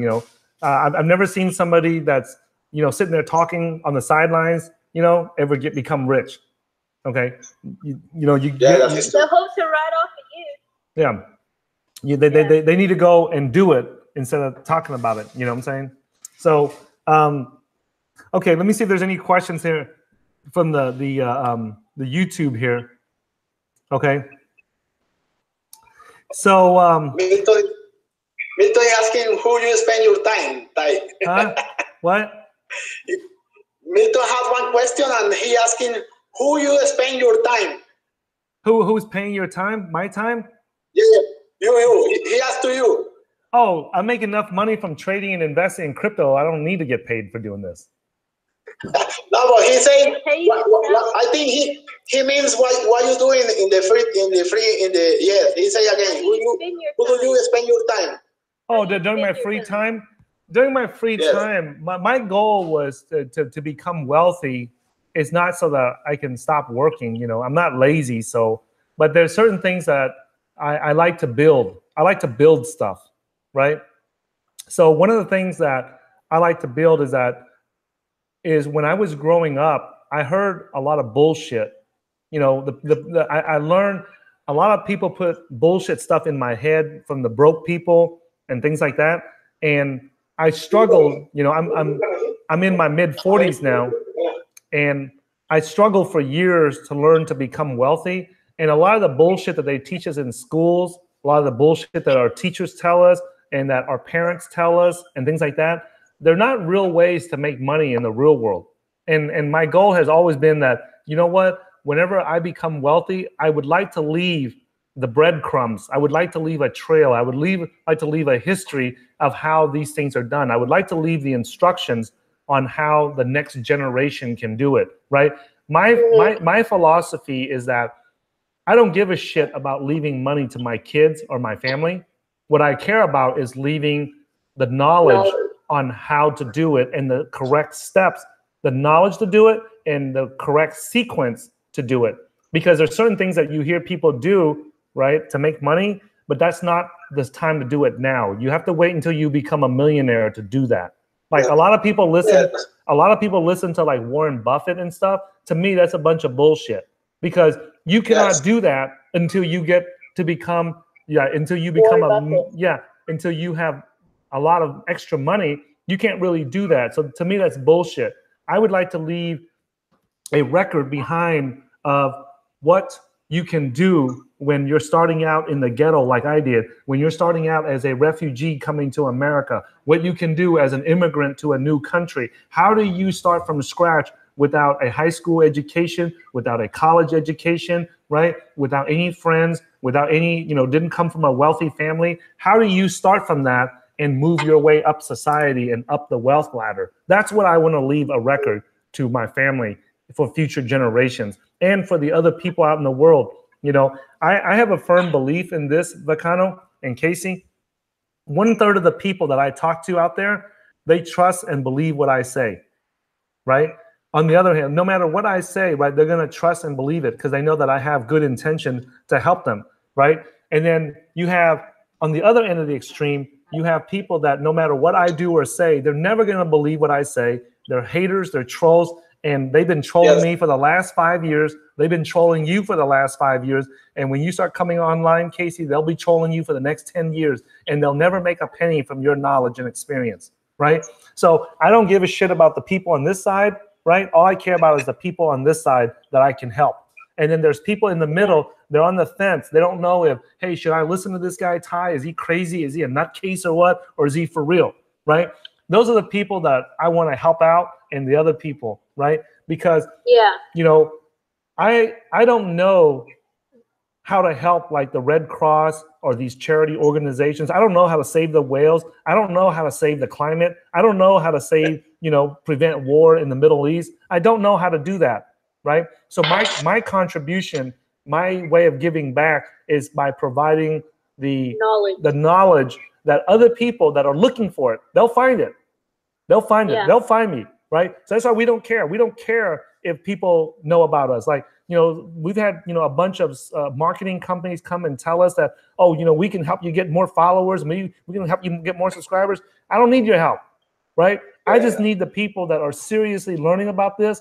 They'll come and they'll see us. They'll refer us to other people. And that's how we build up our channel. Like the 28,000 subscribers that we have here, they're all organic. Like we didn't go out there and buy that traffic, or we didn't pay for that. They're not bogus traffic. They're people that came to our channel. They like what we said and they subscribe to us. And, you know, I always tell people too, you know, you subscribe to my channel and a year later you find out you know, we're not the channel for you, then unsubscribe, unfollow. That doesn't hurt me any, right? Doesn't hurt my feelings, right? Yeah, like Bitcoin Crypto says, Ty is the real deal. That's how I like to keep it, because I was lied to. I was lied to when I went to school. When I went to high school, they told me, my parents told me that I make A's in school, I would become rich and I would have a beautiful woman in my life, right? They told me when I got to school, my teachers told me that if I make A's in school, that I would be successful in life, right? I would make more money. When I tried to enroll into college, you know, they told me the same thing. And you know what? It was all bullshit. None of that shit ever made me any money. You know what made me money? By talking to people like Baccano, by talking to other CEOs, by talking to other business people, by talking to other investors, by talking to other traders. That was how I learned how to make money. And why didn't they teach us that? Why didn't they teach us that back in school, right? Like the guy, like what is his name? Victor, your CTO, right? Why didn't they tell, like, why aren't they right now in school? Why aren't they telling people, hey man, go learn how to program blockchains like your CTO Victor right there, so you can make a shitload of money? How come nobody's telling the kids that in school? Well, what are they telling them? To go and learn how to be a journalist, learn how to be a, you know, get an art degree or some stupid shit. Meanwhile, there's guys like Victor out there making $200,000, $300,000, $500,000 a year, you know, writing computer code. Why are they teaching that? Why don't they teach that in school? Why don't they teach how people to code Bitcoin or program Bitcoin or Ethereum or blockchain technologies? Why are they teaching kids how to write stupid essays that nobody gives a shit about? Ain't nobody gonna write no essay. Ain't nobody gonna write no poem when they get out. That shit don't pay bills. But I'll bet you what, if you go learn how to code, if you're watching this right now and you're in high school or you're in college and you go and learn how to code on YouTube in 3 months, and you come to Baccano and you say, hey man, I can help you code this for your Panda Exchange, I'll bet you he'll hire you before any of the other idiots out there. You know, I bet you he will. I'll bet you, and if he don't hire you, I'll bet you he will know somebody else that will hire you if you know how to code. I'll bet you if you come to me, I'll point you to 100 projects that will hire you on the spot like that, and you make a 6-figure income in 3 to 6 months, right? How come they don't teach you that in school? How come they are not teaching that in school to our kids? We got people like Kasey who just finished college a week ago, and now she's trying to figure out how to make money out in the real world. Why didn't they tell her, hey, quit jacking around with this shit, go learn this, right? And go and apply to all these exchanges and be a coder for them, right? And help them, you know, write their computer software, or come to us, or come to all these crypto projects that needs hundreds of thousands of coders. Why aren't they teaching that in school right now? Because you know why?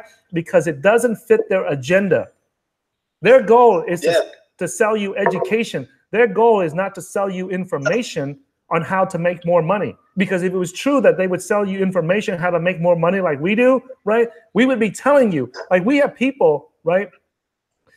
There are people that come to us to attend our cryptocurrency investing bootcamp, right? Or they come to try to purchase our cryptocurrency investing blueprint, and they tell me that they are a software engineer or something. I tell them, hey, stop what you're doing. Don't worry about investing in crypto like we do. Go and apply at these jobs. They'll pay you $200,000-$300,000 a year, and then you can take that money and go buy all the crypto you need. Yeah. Right? Yeah. So we're telling our channel is about making life-changing money, life-changing profits. Okay. So if you have skills or talents that makes you money, it would be improper of us, right, to know that there's other ways that you can make that money just as quick and not say it to you. You know, you can invest into our blueprint, and yes, we can make money from it, but it's not right when we know that, hey, go apply at this project over here because they need some more coders or they need more people with your skill. Go there, work for them, and they'll pay you. And when they pay you, just tell them, pay me half in fiat in US dollars and pay me the other half in Bitcoins. Right there. That's your way of investing into Bitcoins, and that's much faster, right? Yeah. And that's why if you're watching this and you're in high school or college, I would just stop especially if you know math and science, just basic math and science. I would go how to learn and code one of the Bitcoin. I would go take the coding boot camp or the class from Ivan on Tech, one of the other YouTubers, and then go take the one from Jimmy Song, right? And then after in about 2 months, you know some elementary coding, and you can get you a $50,000, $60,000, $70,000, $80,000 a year job right away, just like that. Yes. Right? You're listening to this, and you're in a third world country, or you're in a country where people only make $200 or $300 a month, like in Nigeria or in Vietnam or places like that. You go learn how to do this stuff and go work for a blockchain company, and they'll pay you. Because this industry is the fastest growing industry on the freaking planet right now, and they don't have enough talent. They don't have enough talent. They don't have enough women like you, Kasey, broadcasting about Bitcoins. They don't have enough, people talking. There's me, there's Baccano broadcasting, right? There's not enough people broadcasting in English about Bitcoins. There's not enough people in Vietnam broadcasting, or Chinese or Korean or Japanese or Arabic, So if you're one of those people and you're a woman and you're out there listening to this, go and broadcast about it, right? Because you will get picked up. People will see that. And companies and organizations inside the blockchain industry will pick you up as talent because they're not going to see talent and let it go by. Yeah. And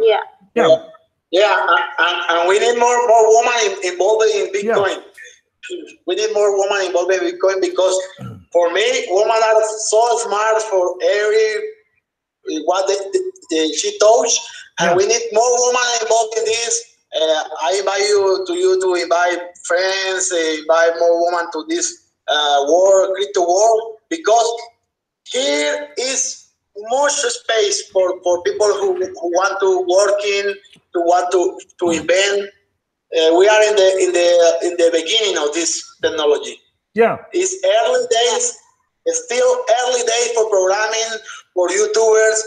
Don't matter if you have 2 or 3 followers in YouTube. I remember when I looking in YouTube, some channel in crypto, I only find Tyson, and in this moment he had like 300 subscribers, and a few years later you have 25,000 subscribers. But this is real subscribers, not like people coming to win money easy or because Ty gives away something, iPhone or something. No, the subscribers we have, I have like 1,500 subscribers in Spanish, but this is a real subscriber. People who want to learn, people to follow us like from the beginning when we don't have any HD camera, when we had very ugly things for do the broadcasting, and right now we are here.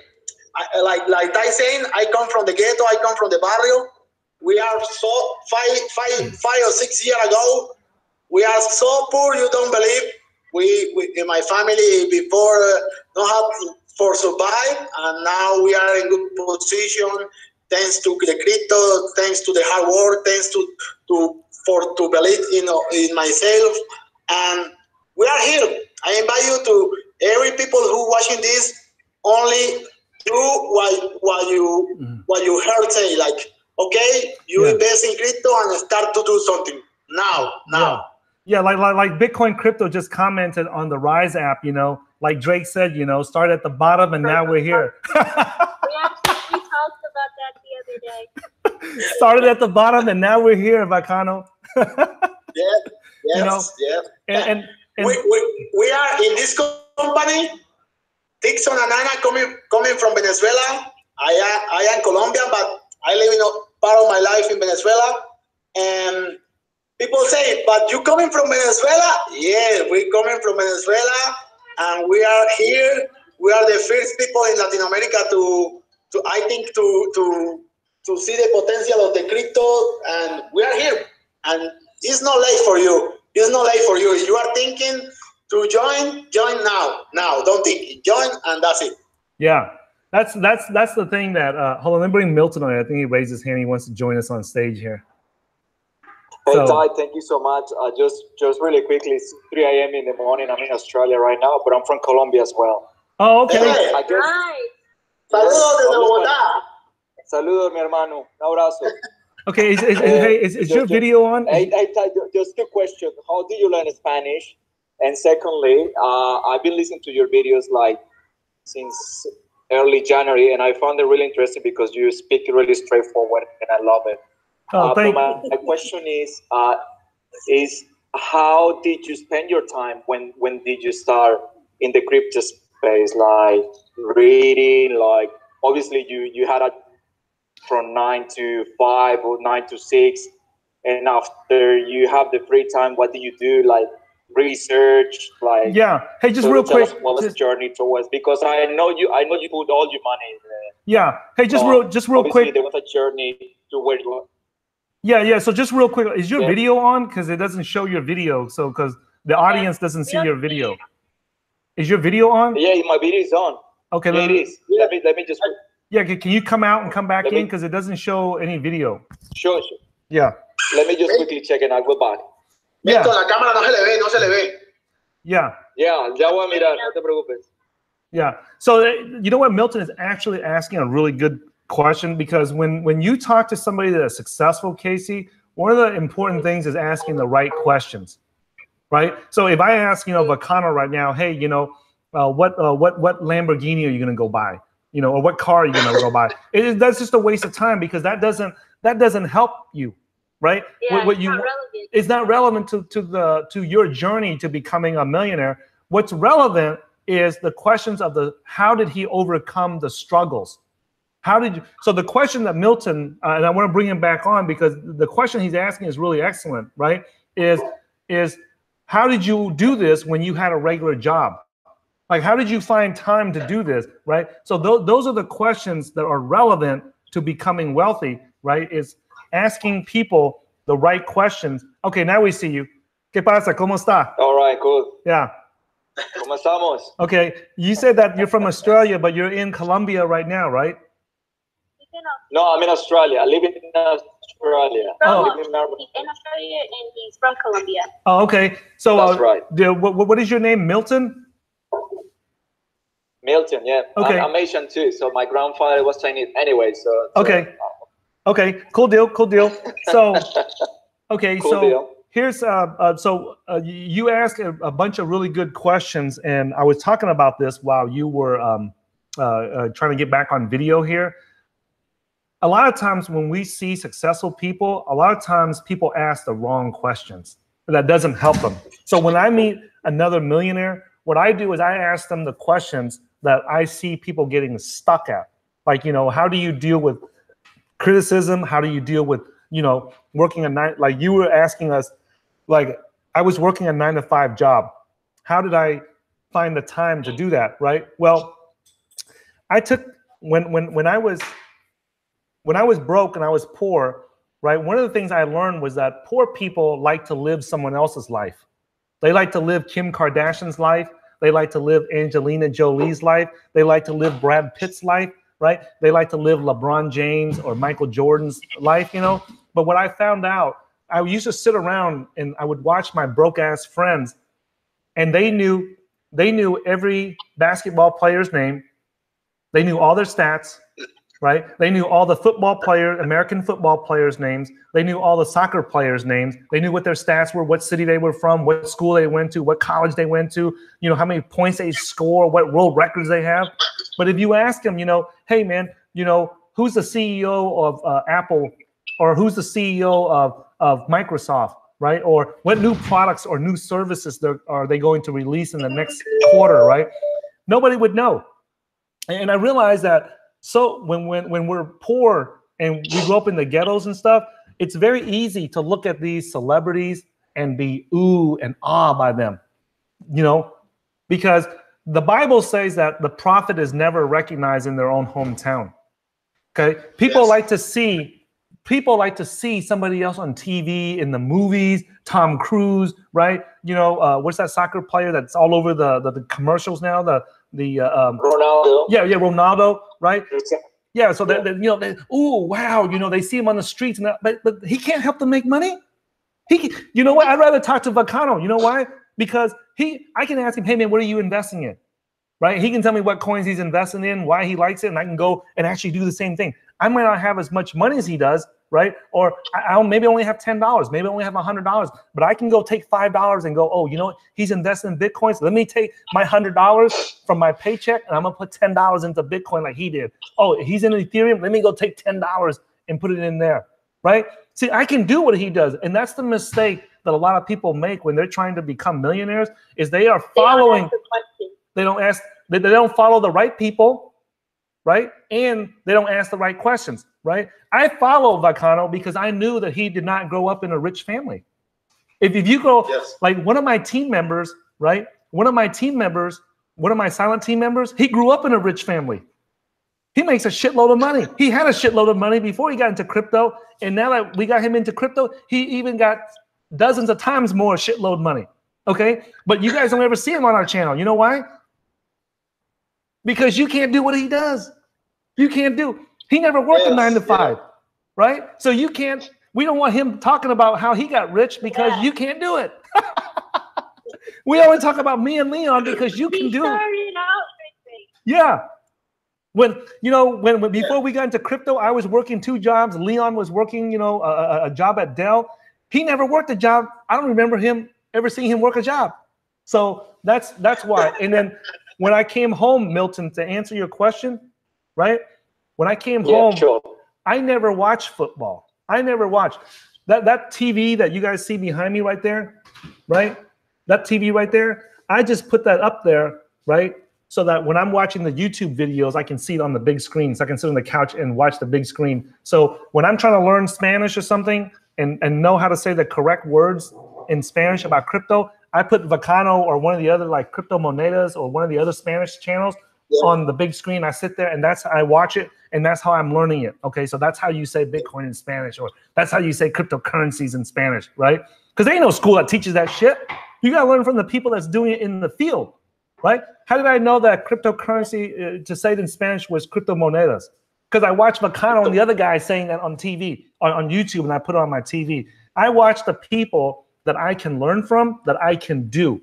I don't go and waste any amount of time watching people, right, doing things that I cannot do, right? So I don't watch Warren Buffett. I don't ever pay attention to what he says. I don't ever pay attention to any of these white guys that are managing billion-dollar hedge funds on Wall Street. Okay. No, I don't, because you can't do what they do. Can you go out there and buy 10% share in a company like Microsoft or Apple or Intel or something like that?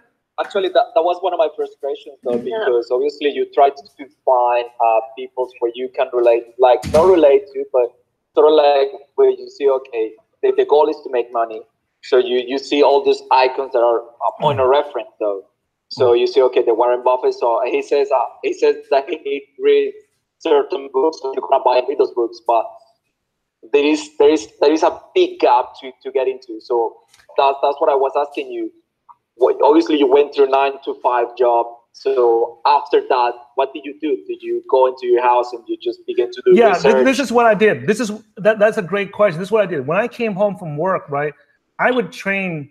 I was working 2 jobs, right? I was working at the gym, and I was training people, right? And let me show you guys this picture so you can see what I'm talking about, right? If I can find it. So what happened was I would go and I would get home from work at 6 or 7, right? All right. So there it is right there. I don't know if you guys can see it on my screen or not, but I would go home and I would read books because at that time, that was all I could afford. At that time, I was working several jobs and all I could afford was a $10 book here, a $20 book there, and I would invest into it to educate myself, right? Because one thing that I learned from Rich Dad, Poor Dad, the one thing that I learned was that the difference between somebody that was poor and somebody that was rich, right, was the vocabulary they knew, right? The financial vocabulary, not just any kind of vocabulary, but the financial vocabulary. So the fact that I know what, a bid and an ask and an offers, selling short, right? Front running, spoofing, right? The fact that I know what all these words means on Wall Street gives me a chance to be able to do it, right? The people that don't know this vocabulary, they know vocabulary such as, end zone, point, free points, in soccer. They know a tackle. They know a defensive tackle. They know a linebacker. They know the vocabulary of things that don't make them money. So back then, I started reading books, financial books, so I can pick up the financial vocabulary. That was the thing that I did. Okay. And then what I did was I would surround myself with friends and people that wanted to do the same thing. So even if they were advanced like Baccano, I would try to surround myself with people like him. And then I would also surround myself with younger people than me, like Kasey here, who is also hungry. Because just like there's guys that are older like me and Baccano who have made it, there are also young people just like us who are trying to come up like Kasey, right? And the reason why we want people above us that are hungry and the people below us that are hungry is that these people fuel us. They push us because once you make it, you get lazy, you get complacent, you take it easy. Like you notice how long I've been broadcasting here. I don't give a shit. I don't have no responsibilities. I can do this for the next 20 hours. I don't give a shit. That's my business, right? I ain't got nobody to report to. I ain't got nothing, right? And so having the young people ask you questions, right, makes you hungry, reminds you what the things that you did to get here so you never forget. Yeah. Because I look around and I see a lot of people that, I'm good. I ain't gonna do shit no more, right? And I don't want to ever lose that drive. I don't want to lose that fuel, right? To move forward, and always become a better version of myself, right? So that's what I did. The other thing too is on top of getting educated, right? I also did this. Let me share you this picture here that we did, right? We can see your screen. You are sharing the screen. We can see. We only see you. Okay, so I'll just describe it. What happens is I would surround myself. I would come home from work. I would get educated. Right now, keep in mind, over a decade ago, the internet was not as powerful as it is today, right? And so all I had access to was books, right? Now you might say, well, I cannot afford a book, right? There's no excuse. There's so many people online today, right? And there's so much access. You can get PDFs, you can get copies of that book. There's no excuse why someone cannot get access to a book that they want to read, right? If somebody wants to read a book or something, you can borrow from someone. You can go onto YouTube. Hey, man, you can go to someone. Hey, I heard that Rich Dad, Poor Dad changed your life. Can you send me a copy of it? I'll send you a copy of it. I don't give a shit, right? If a $20 book changes your life, like it did mine, I'll send it to you, What I'm saying is that you get educated on it. The second thing is surrounding yourself with people that make money, okay? And I'll give you guys, I'm trying to find this picture of the groups of people that I was surrounding myself with, okay? What happened was, I'll give you an example, right? This is me and my buddy Joey, right? At the first Rich Dad, Poor Dad seminar in Austin. After I read the Rich Dad, Poor Dad, I said, you know what? I don't know who's got money, But I know this. I know the folks that read this book, if they felt the same way I did, they'll probably go to one of his seminars and one of his workshops. So I don't know where, at that time, I didn't know who to go to that knew about money or nothing, but I knew that, hey, if I read his book, the Rich Dad Poor Dad book, and I felt the same way about changing my financial life, there must be other people out there that read the same thing and felt the same way. So let me go over there, right? And this is my buddy Joey, right? He went on to become a very successful businessman, right? He's very, very wealthy businessman in Austin, right? So I started surrounding myself with people, right? I didn't surround myself with guys that talk about, soccer or basketball or sports or stuff like that. I surround myself with people that like to talk about making money, and not just talk about it, but actually doing things in it.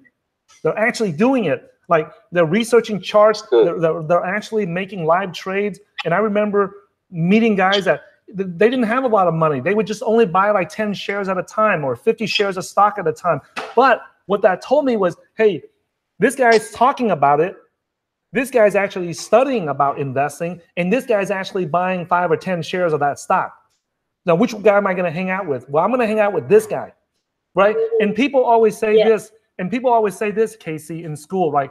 And at the, don't judge people. Don't judge people, right? That's a bunch of bullshit, because when we go out into the world, people judge us. People judge what I'm saying on here, right? People are judging why I'm wearing a life-changing profits t-shirt, right? Am I for real? Am I full of shit, right? People are judging us. If people come, if we go to a Bitcoin conference right now and there's investors that want to learn about how to make money in crypto, I promise you they'll spend more time talking to me and Baccano than they will to you two guys. And so we need to know that. We need to know the reality of what the world is instead of that bullshit they teach us in school, right? About, oh, don't judge people. Don't judge a book by its cover. That's bullshit. When we go out into the world, we do judge people, right? The reason why I'm friends with Baccano is because he knows I'm for real. He knows I'm real deal. He knows I've been talking about Bitcoins for a long time. He knows that I've been investing into it. He knows I'm making money from it. I know he's invested. I know he's for real. I know he's not full of shit, right? So by doing that, we surround ourselves with the people that are trying to do the same thing. Now, did I have a fun life when I was younger, right? When my friends told me, hey, let's go out to this weekend and go party, or let's go to this football game, or let's go to this basketball game, I said no. The reason why I didn't was because, one, it cost me time that I could be spending on learning how to make more money. And number two is that going to a basketball game did not teach me how to make money, right? I'm not going to become a basketball player. I don't care how much money those guys make, because it's not my money, it's their money, right? So I never wasted time doing that. I never went out, like when my friends wanted to go and party and stuff, I never went out because I felt like, hey, if I get drunk, right? First of all, that doesn't do nothing for me, right? I don't smoke weed because that doesn't do nothing for me, right? I don't snort cocaine because that doesn't do anything for me, right? That doesn't help me pay my, if anything, it takes money away from me. Now the next day I'm waking up, I'm all fucked up and I can't think straight and I can't study. When I'm reading about how to invest in the stock market or the real estate market, I can't think straight because I'm all jacked up and my head is all messed up. So I never saw the point in doing that, right? And the hardest thing is that when you isolate yourself from the broke people, it's very tough because your friends and your coworkers and your family, hey, Milton, man, how come, oh, you think you're better than us? Or you want to, you don't want to talk to us no more? You only want to talk to guys like Ty and Baccano, the guys that have money or something? The answer to that should be yes, absolutely. Because these guys can help me make more money. Talking to your broke ass ain't gonna help me make more money. That's the reality, right? But in school and around us, people make us feel guilty, like, that's a bad thing. That's a bad thing. Like you did something bad or something, as if like that I should feel guilty for wanting to do better for myself. When I grew up, my brother and I, every time we ate a coconut, a banana, if we could afford one, or any of the exotic fruits, we had to slice that mango into like 4 pieces. So I get a piece, my older brother gets a piece, my younger sister gets a piece, my younger brother gets a piece. And you're telling me that I should feel guilty for talking to a millionaire like Baccano to learn how to become, so I can make more money, so I can buy more than just one mango, so me and my brothers and sisters don't have to fight over it? I should feel bad about that? Fuck you. I'm not going to feel bad about that. I'm going to feel good that I can learn from this guy so I can buy another mango so I can eat it myself. Not because I'm selfish, because I want to, right? Yeah. And that's something that people put these negative bullshit in your head, like, oh, Milton, you know, like you don't want to hang out with us this weekend, like you don't want to go to the soccer game, you know, with us. Like, you think you're better than us now? No, it's not that I think I'm better than you, man. I just want to do better for my life. And watching somebody kick a ball around, although it's fun and everything, I'll do it once in a while, you know, but I'm not going to do it every weekend because that's not making me better, right? And that's the thing that people don't realize. And then the broke ass people like to make us feel guilty about it. You know, like they make us like for example, right? Like for example, right? If Kasey were to say right now that, oh, you know what, when I grow up and I find me a boyfriend or a husband, I want to make sure that he's a wealthy guy, right? And the first thing that comes to people's mind, oh, you know, she's a gold digger. Well, wait a minute.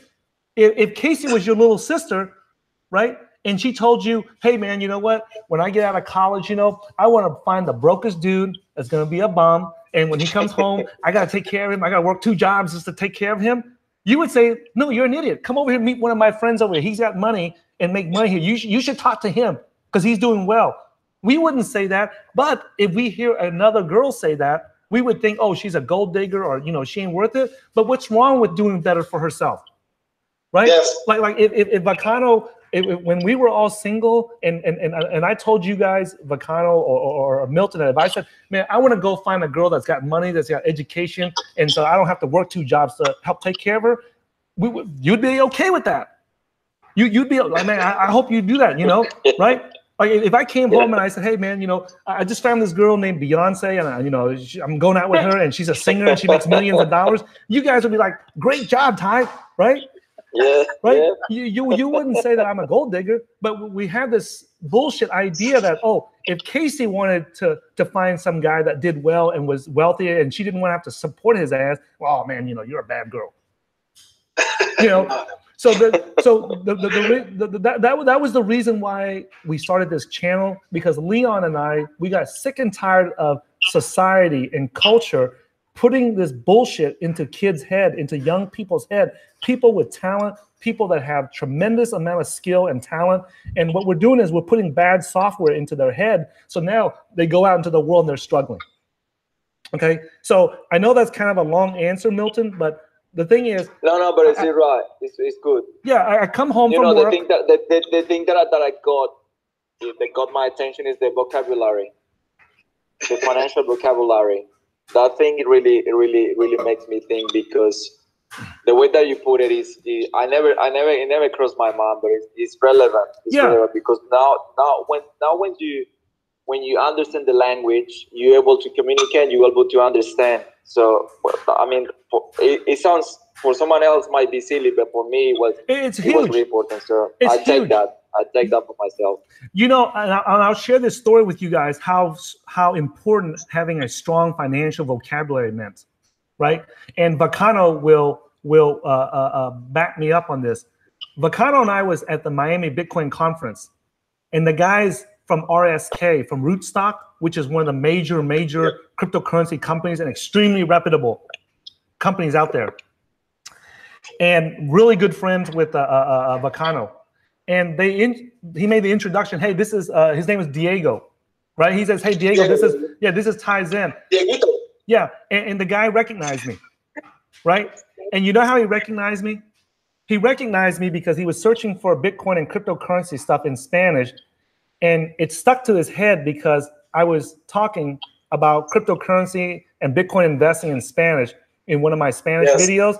And it stuck in his mind. He goes, because I was the only guy out there that was not Latino that was speaking about Bitcoin and cryptocurrencies at that time. And he goes, oh, I remember you. You're the one that's, and he was laughing about it. He goes, you're the one that was talking about Bitcoins and cryptocurrency investing in Spanish in one of your videos. And that's how I remember you. Now think about that. If you watch my videos, right, obviously Spanish is not my strongest language like English is. But the fact that I was even good, by the way. Yeah, I didn't care. I did not care if people like my Spanish or not. No, but it's good. I'm telling you, it's good. It's good, by the way. Thank you. I knew that there was going to be people out there that wanted to learn about this and didn't have the information. And even if my Spanish was not perfect, it was still good enough. It was good enough that they would get value out of it. You know. So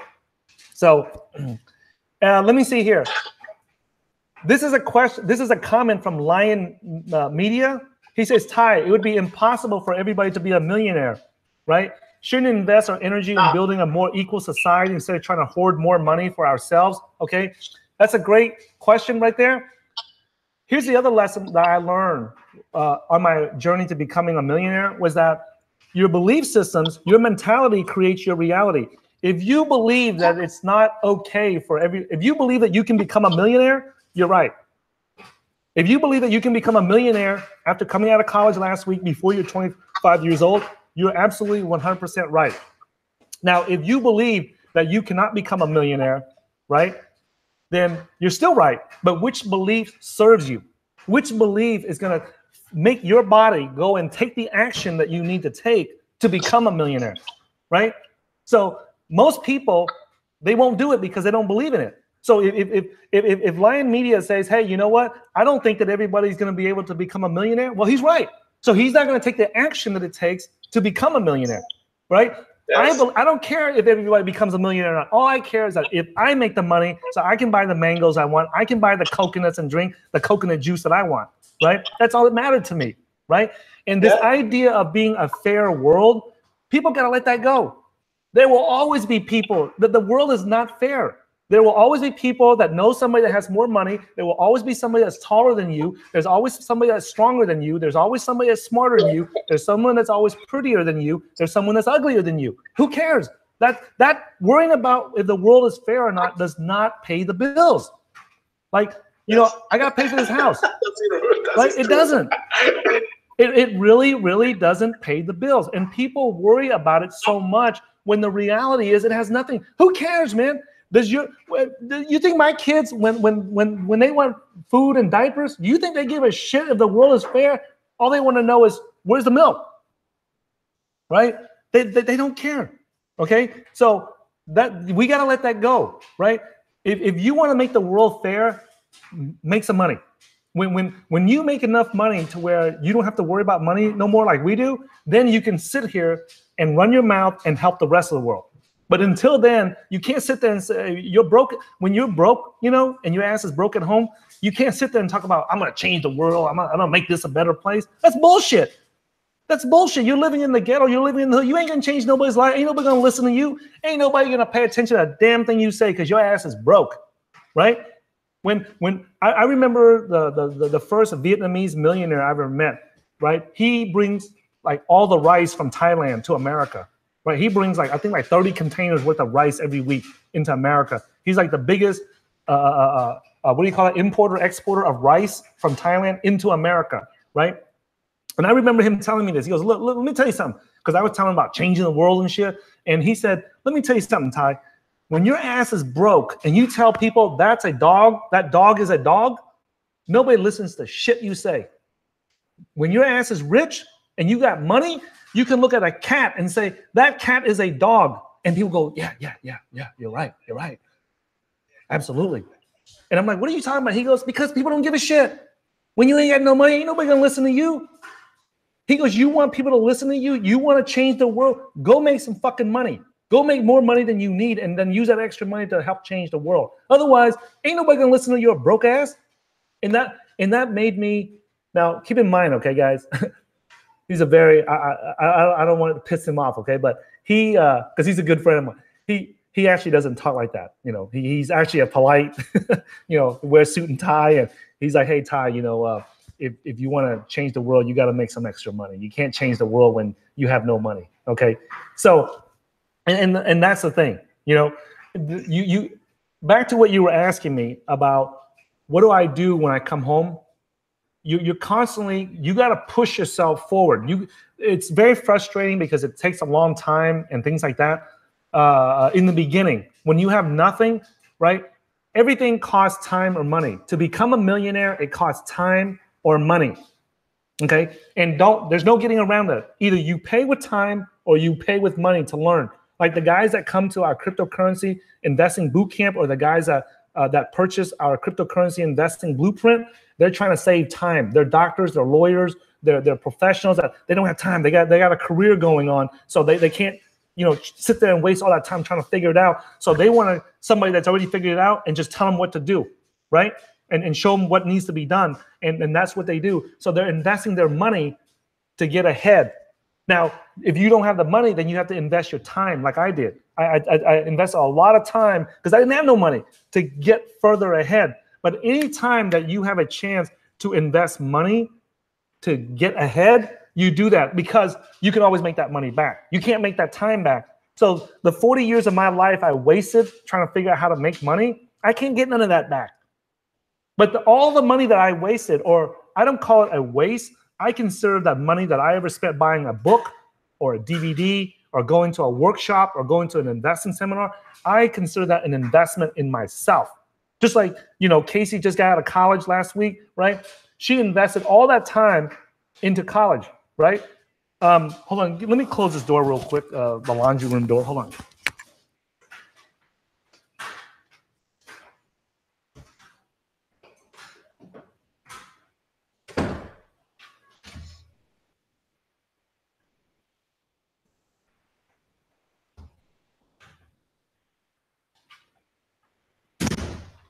Okay, I went out to my garage. I had to turn off the laundry mat here, right? And I want to share something with you guys. I want to share something with Milton, and this is something I've always wanted to do. I think Bitcoin Crypto wants to come on stage. Let me see. Let me add more than. Okay.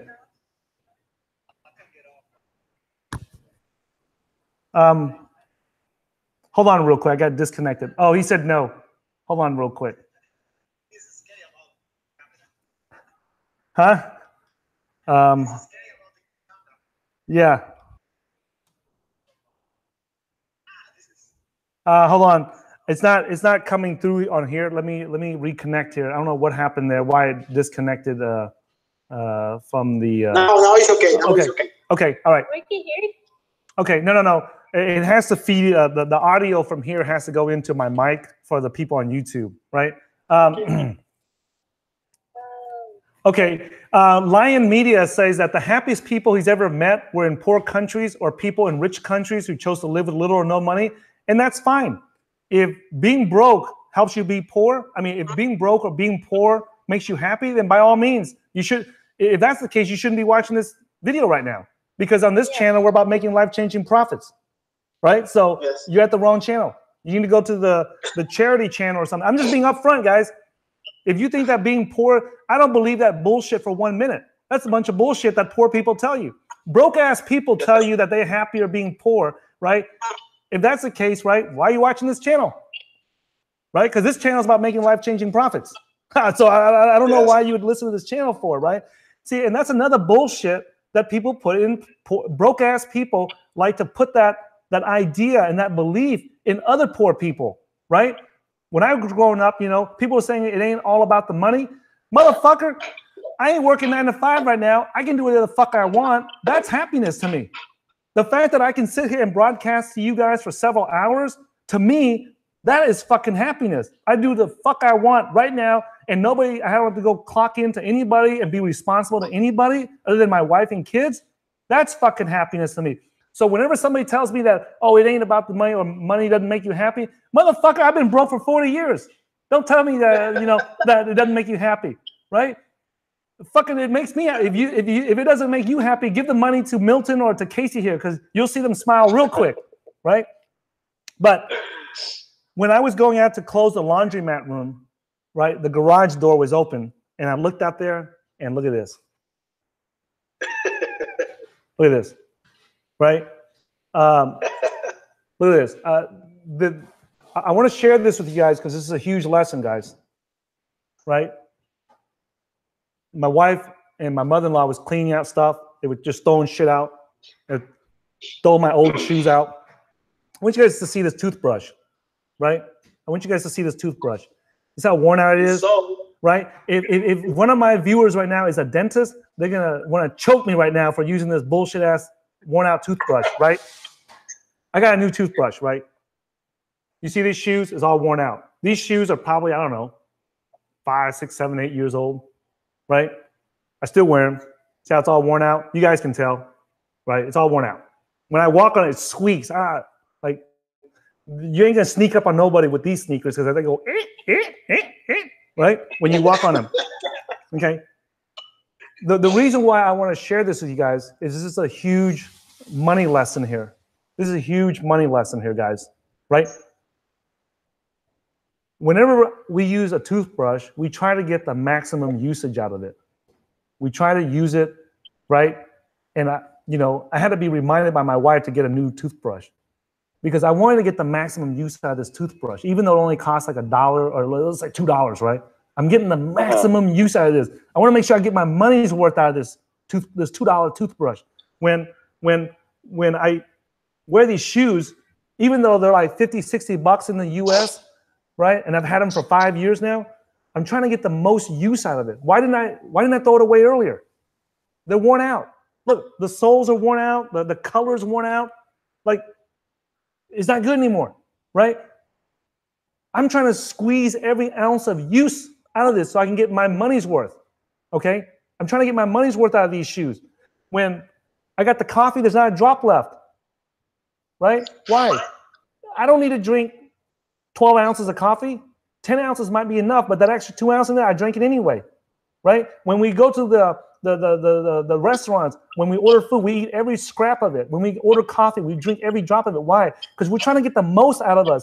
However, whenever we come home from work, from 9 to 5, we get home at 5 or 6 o'clock, we got 4 or 5 hours. Are we getting the most use out of us? Is Ty getting the most use out of Ty to become better? That's good. You know what I'm saying? Like, am I getting the most use out of it? Right?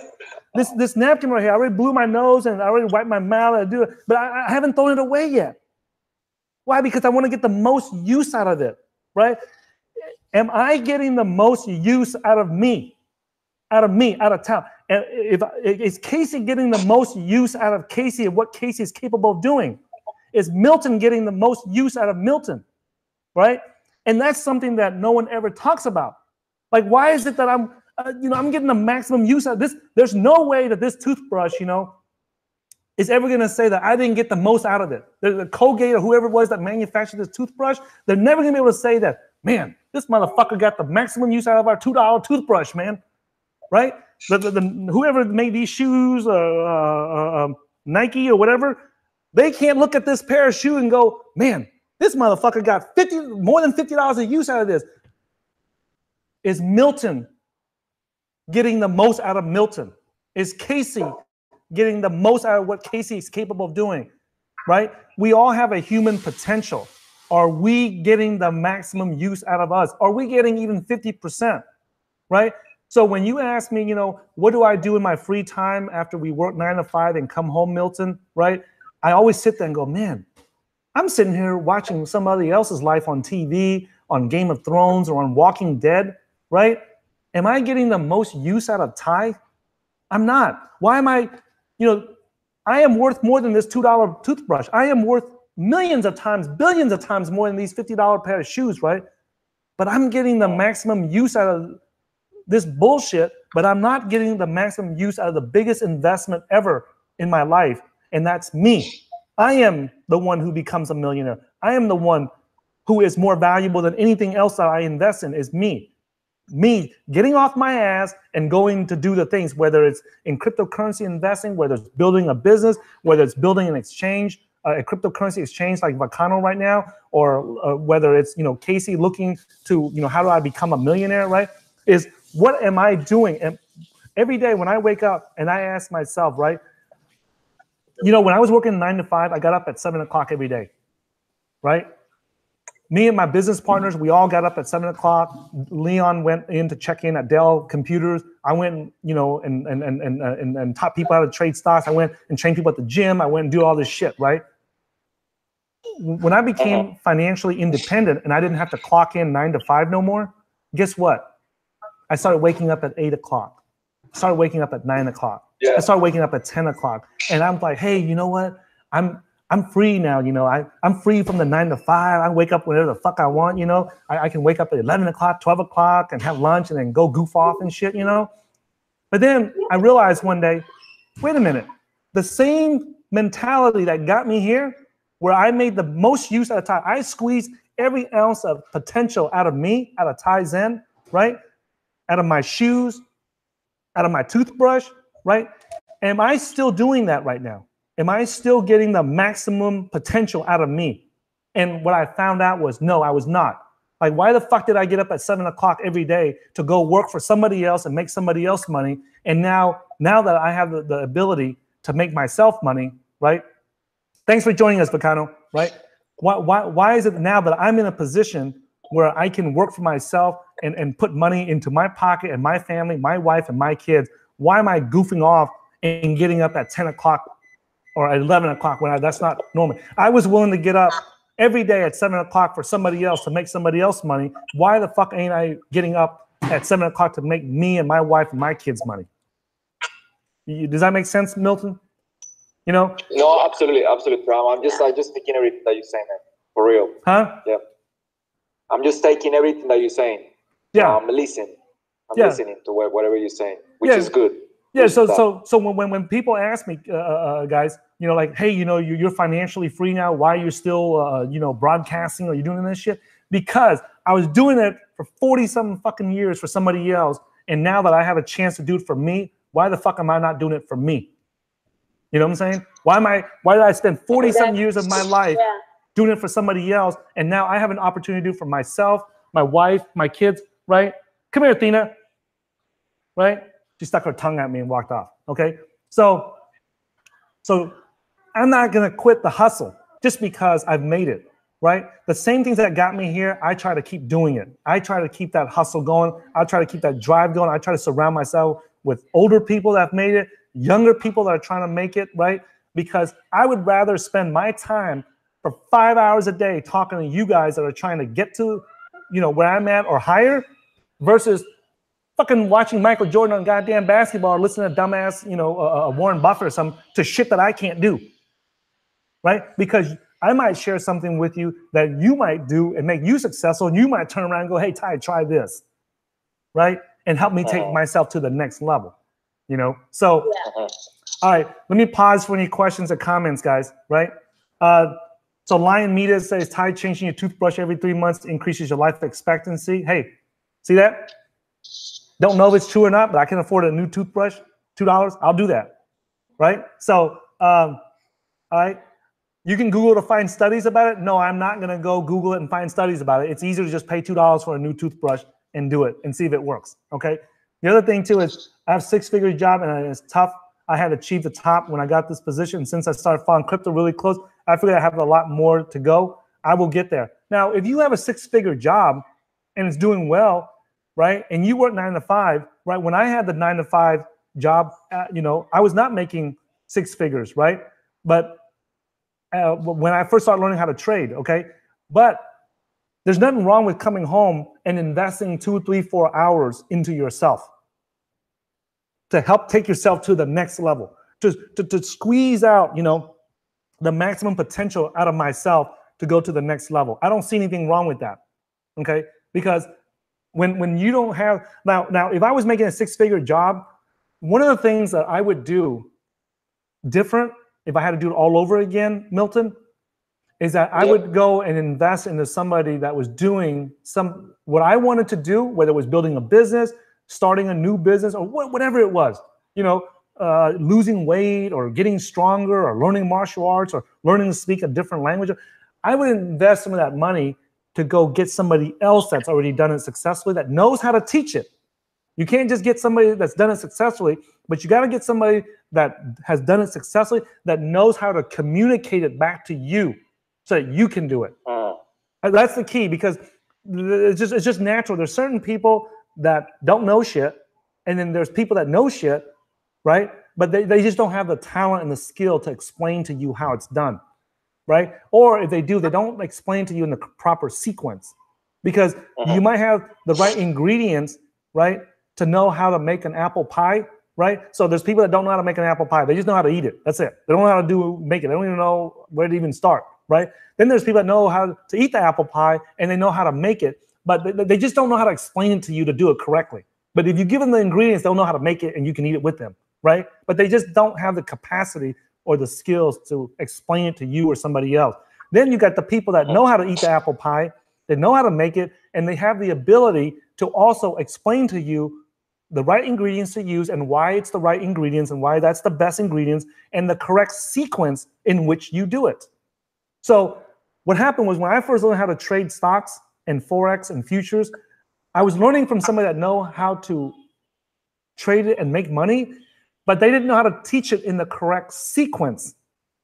So, I made a little bit of money here or there, and it was really a struggle for me because I didn't do it in the correct sequence, right? So they taught me the right ingredients, and I knew what the right ingredients were to become successful in trading and investing, but I didn't have the correct sequence in which to do it. So that was a huge game changer when I realized how to do it in the correct sequence. Okay, so I hope that helps. Okay. No, absolutely. Thank you so much, man. Yeah, let me take this question here. So if I was making a six-figure income, one of the things that I would do to speed things up is that whatever portion of that income that I can afford, especially if you're listening to this and you make a six-figure income and you're single, dude, you have a lot of money extra to invest in yourself. I don't care where country you live in, right? If you make a six-figure income, you have a lot of money to invest in yourself, okay? So I would not, hey, Bitcoin Crypto, are you trying to come on stage? I can't tell. I see you raising your hands, right? Okay, all right. So you have a question?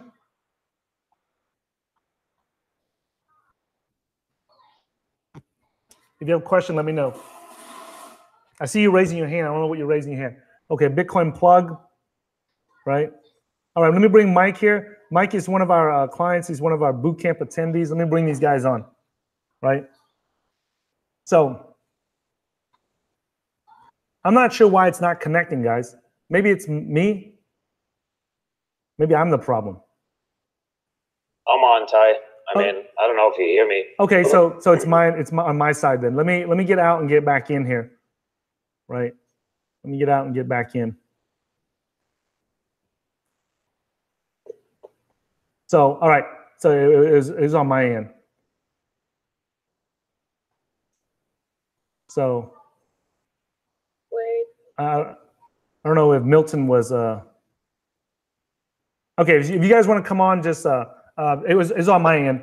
So, but anyways, guys, what I'm saying is that a lot of the things that we hear normally by broke ass people, it puts the wrong software and the wrong belief into our head, and it prevents us from doing the things that we need to do to take ourselves to the next level. And there's nothing wrong with like Lion Media. He says that he's happier to be poor or whatever. There's nothing wrong with that if that's your choice. If you make the choice and say, hey, I choose not to make money because I'd rather I'm happier when I'm poor, that's great, okay? But for the rest of us who do want to make more money because it helps us, right? I've been in situations where I was flat broke before, and I've been in situations, now where I have money. And I can tell you that, man, having money makes it a lot easier to go through those hard times in life. When I came out of the hospital, the first time I had my massive heart attack, my medication, the cost of my medication was like $700-800 a month, just for like 4 medications before they came out with the generic versions, right? A bottle of Lipitor, right, which is a heart medication. It was like the #1 selling drug in the world, I think, at that time. And it was like almost $300. I was paying literally $10 a day, right? It was cheaper for the crackheads in my ghetto neighborhood to smoke crack every day than it was for me to take my heart medication, right? And that was not the only one. The other one also cost $300. It was like a blood thinner. It was a name brand blood thinner. And, I almost died in a heart attack. So it was hard for me to come out and imagine like taking the cheapest drug available to try to stay alive. You know what I'm saying? Like you really don't have a choice. Like the doctor says, hey, you need to take this, this, and this. And you're like, well, don't they have a cheaper version? First of all, there is no cheaper version at that time. In 2007, there was no generics. Their patent, they get a patent for 20 years. And that 20 years hadn't expired yet. So I had to wait. And it wasn't until like 3, 4, 5 years after I had my first heart attack that their patents expired. And then other drug companies could make the same drug and have a generic version. And the price dropped from $300 down to $30, right? So I remember at that time, I had very little money, Milton. I actually had to go almost every week to the cardiologist's office and beg them for samples. And I would go there and just knock on the nurse's door and say, hey, man, can I get some sample, heart medication, blood thinners, and medication to reduce my cholesterol level? So I had to do that and then get samples. And they couldn't give out more than like a week's worth, according to the agreement they had with the pharmacy companies, right? The pharmaceutical companies. So I had to go get that. And that was how it helped pay for my bills. And then I would pay for the other medications out of my own pocket. But I had like a $700 medical bill coming out of the hospital. Just imagine you're bebopping along, you're barely making enough to, pay for you're living paycheck to paycheck. And all of a sudden you have a heart attack and you got an extra $700 you got to pay each month. That was very stressful. So whenever somebody says that, you're happier when you're poor, I was not. Maybe there's some people out there like Lion Media that was happier when they were poor, but I was definitely not one of those people. I was stressed out, and that's what people always ask me nowadays. Like, hey, how did you have 3 heart attacks? And I was like, is it in your family? Is it hereditary? And I was like, no, it's none of that. It's because I was flat broke for nearly 4 decades, right? So that's what caused it. The stress of not making money and not being able to pay the bills and having to worry about that dumb shit all the time, right, was what was stressful, So one last question, man. I know that you guys did recently a boot camp, so unfortunately so I couldn't attend. Yeah. But I know that you have some material on your website.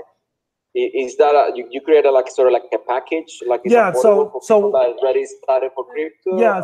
So we have a program called the Cryptocurrency Investing Blueprint, and that is for the people who could not get visas or didn't have the time to come and attend our bootcamp training in person. So right now we have it a pre-sale on that, and that goes for I think a couple of months.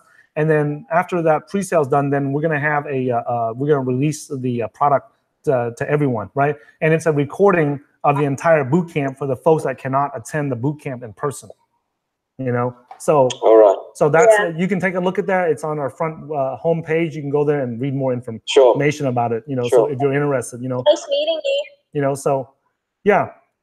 Cool. So let awesome, me, man. No problem. And have fun down there in Thanks, Australia. Man. Yeah. Thanks for all the questions. Hey, by the way, I like the hoodies, the white ones. Oh yeah, the white hoodies. So this is this is okay. So I'm glad you brought that up, right? I'm glad that you brought that up. Okay. So the hoodies here, guys, right? The hoodies here, right? Your mentality creates your reality, right? So show them the back. What's the back? That is the back. Yeah, that's the back. The front is this, right?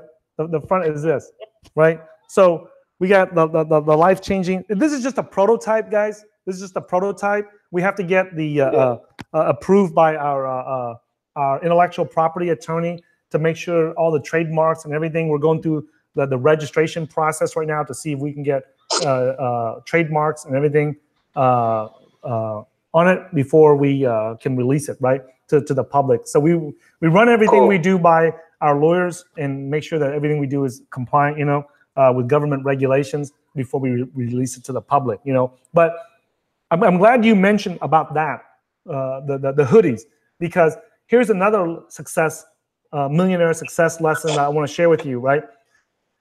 You got to get started. You got to get on the journey, right? And you don't know what that journey is going to produce in the end, right? We did not have, when I got into crypto, I had no intentions of doing boot camps. I had no intentions of doing, putting out DVDs of our training or none of that. I had no intentions of putting out apparel or merchandising for our business. None of that shit was in the game plan. But what we did was we got started. We screwed up, We messed up and we learned from our mistakes and we did it again. And what happened was we did that. And what happens is along the way, the market told us, meaning that our followers, our subscribers, and you'll start to see opportunities, right? You start to see people wanting different t-shirts and stuff. So we made one just for our company, for our team. So when we go to conferences, it's obvious we're all on the same team from the cryptocurrency.market channel. And people started saying, hey, man, we want some of those. Just like you said, right? And we thought, well, I wonder if we make this available, if people will actually get it. And when we tweeted out, there was a bunch of response letting us know that they want some of the life-changing profits t-shirts and the hoodies and things like that. And so now that's an opportunity that came to us without us. Yeah, and that comes from taking action. You'll take action, and a lot of things that you do won't work. But the things that will work will actually work out pretty well when it does work. Okay? So that's why I said don't be afraid to fail. Don't be afraid, what other people criticize you about, because at the end of the day, right? At the end of the day, it's you that's paying the bills for your family, your wife, your kids, your spouse, your partner, and things like that. And so don't worry about what other people say and do, because they're not going to pay your bills. Okay? So cool. Awesome, man. All right. Thank you again, man. Yeah, thanks for joining us, Milton. Right? All the best, man. So go ahead, Kasey. My mom just came with the baby. I gotta watch the baby. Okay. Yeah. Cool deal. Yeah, that's fine. I'll catch up with you in a bit. Yeah. Yeah, and thanks for joining us on this broadcast. And then I'm gonna answer. Everybody. Yeah. I'm gonna answer some of these last questions, and then we'll wrap up the broadcast here. Okay. So later, guys. All right. Thanks, Kasey. What's up, Coy? Coy's been a long-time follower on our channel, so glad to see Coy here, man. Are you broadcasting? Junie, this guy's an idiot? Well, thanks a lot, man. Just unfollow, okay? So let me see here.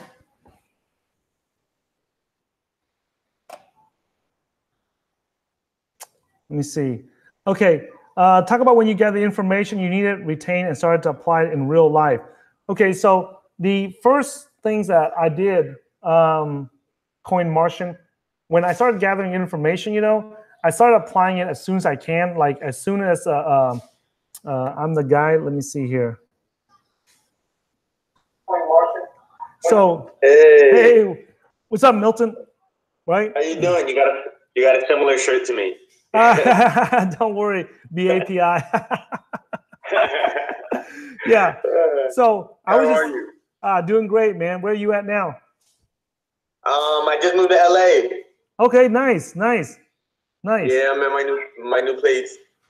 Okay, awesome. So I was just answering this question by Coin Martian. He said he asked me to talk about when I gathered the information.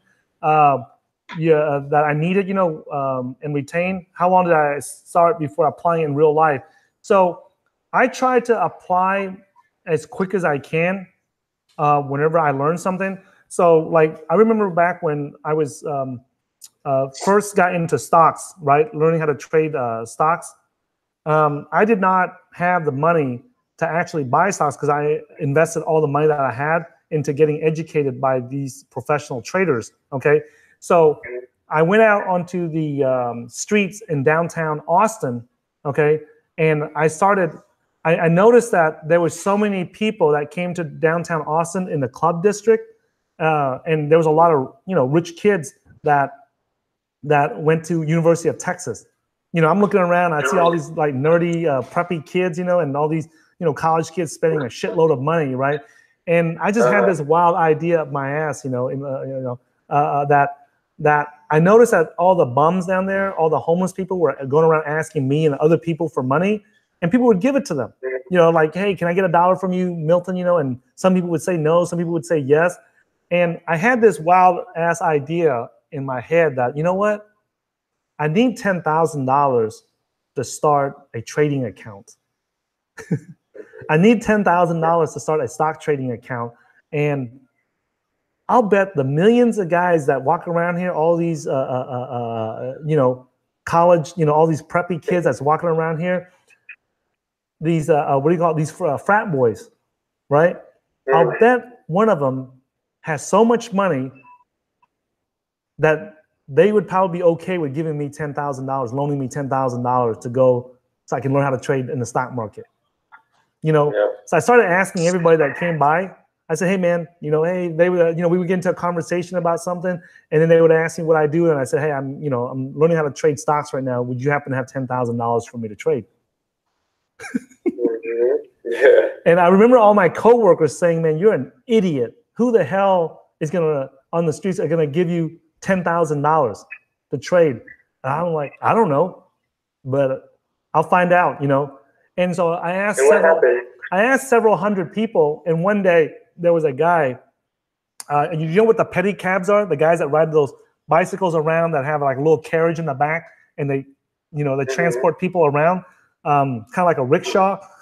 His name was Andrew, and one of those guys, we were talking one day, and he asked me, hey, you know, what do you do? You know, I'm like, you know, I'm out here working for the clubs, trying to bring people into the clubs. And then on the side, you know, I'm learning how to trade stocks.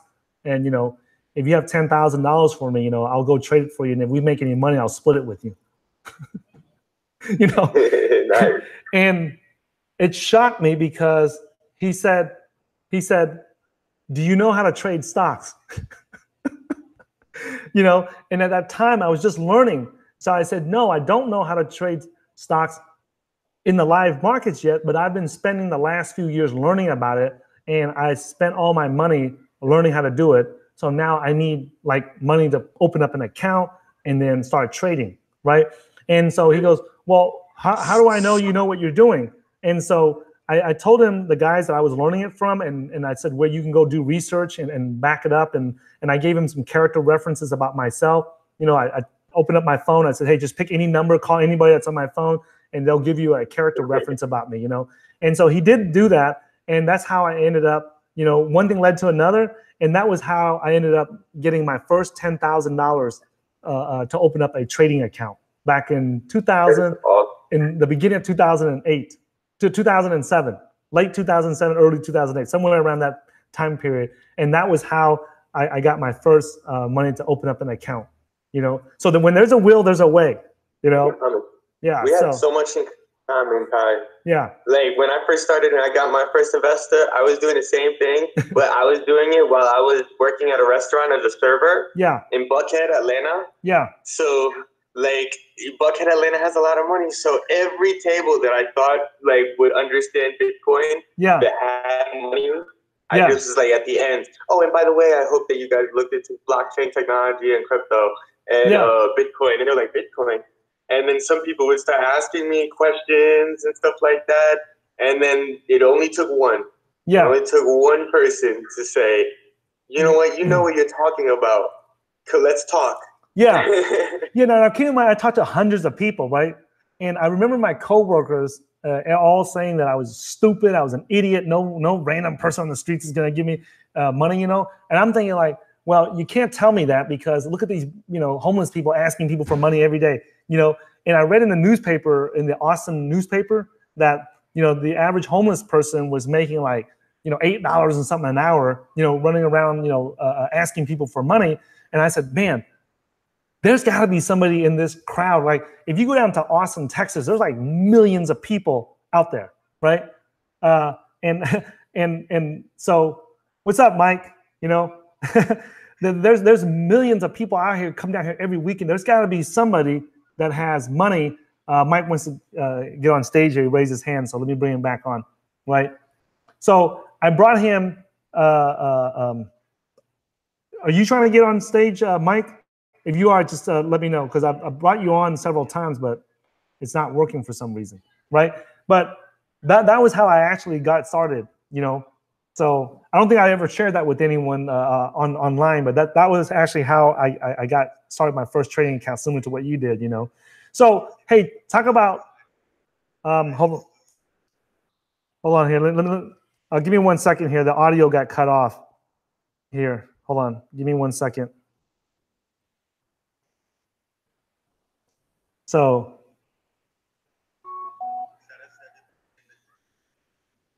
Yeah. So hold on. Give me 1 second here. Give me 1 second. So what happens is,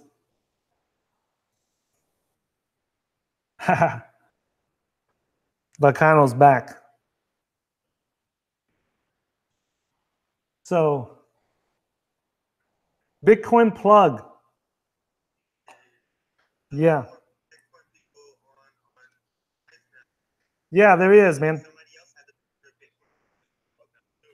Yeah. So let me see here. So I'm not sure. Let me see.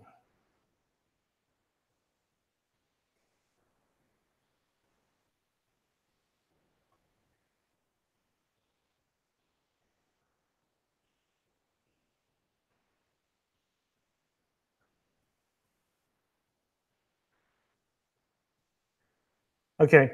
I just went out and I came back in. Not sure if you guys can hear me yet, but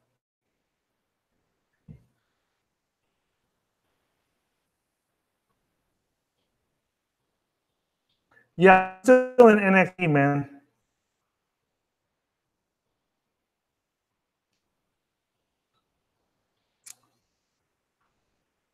Are you able to hear me, Milton? Okay, so let me see. Okay.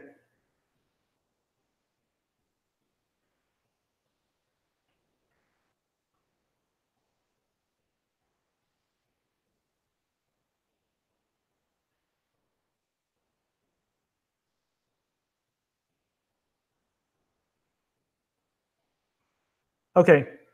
You guys able to hear me now on Rise?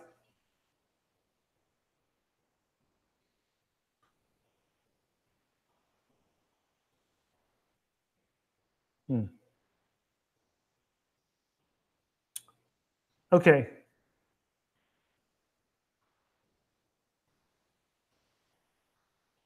Okay, you can hear me now? Okay, all right, hold on.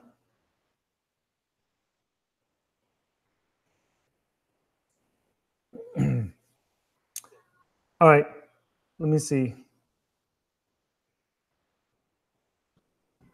I'm trying to get your audio on so that the audience can hear it. Yeah. Because I got to run it through this loud speaker here, right? I got to run it through this loud speaker before it.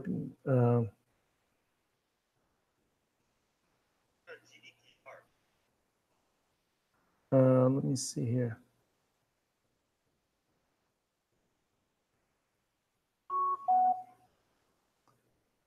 Okay, let's see if it works now. All right. So I finally got you connected back here, I hope. Okay. All right, it works. Okay, the audio works now, right? So, hey, Bitcoin Plug, did you want to come on stage there? Let me see.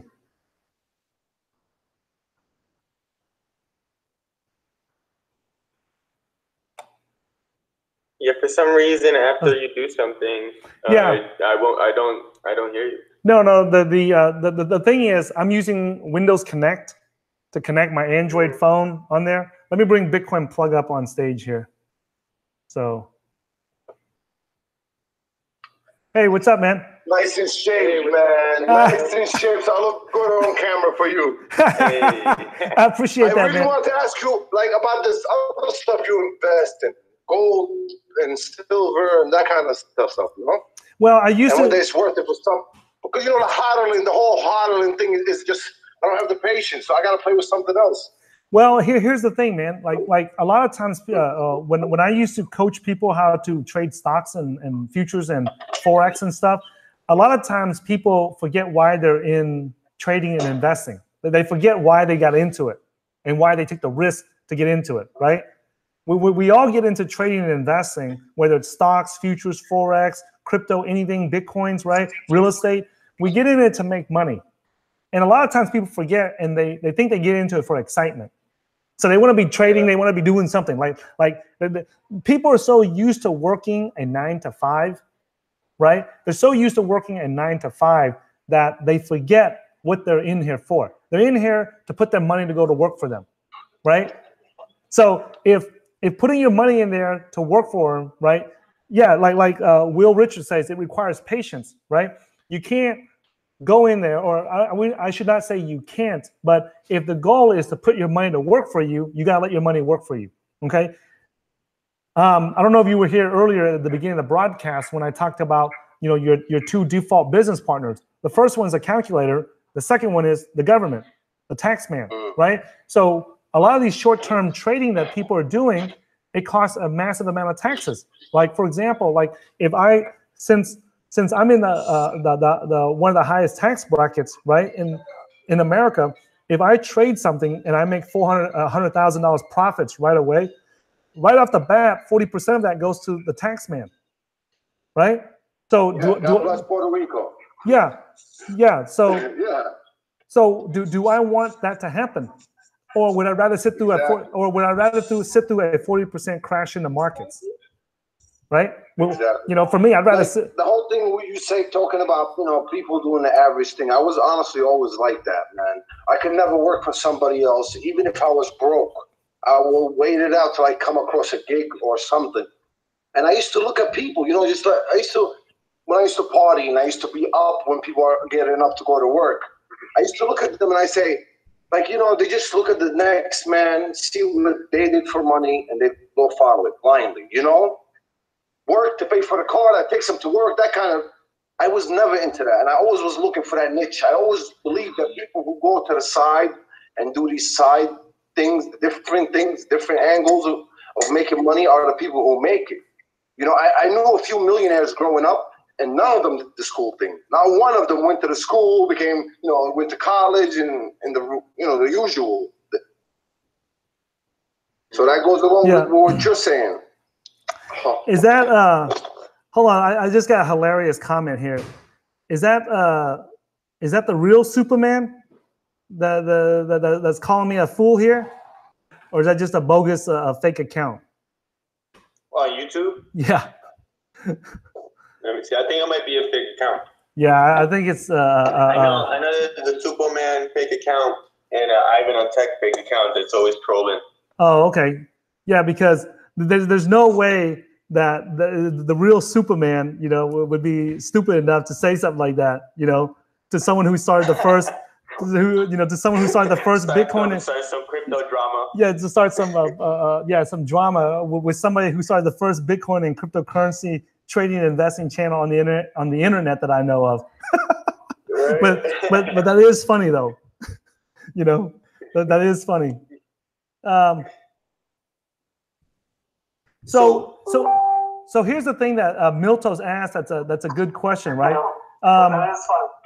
He says that. Let me see.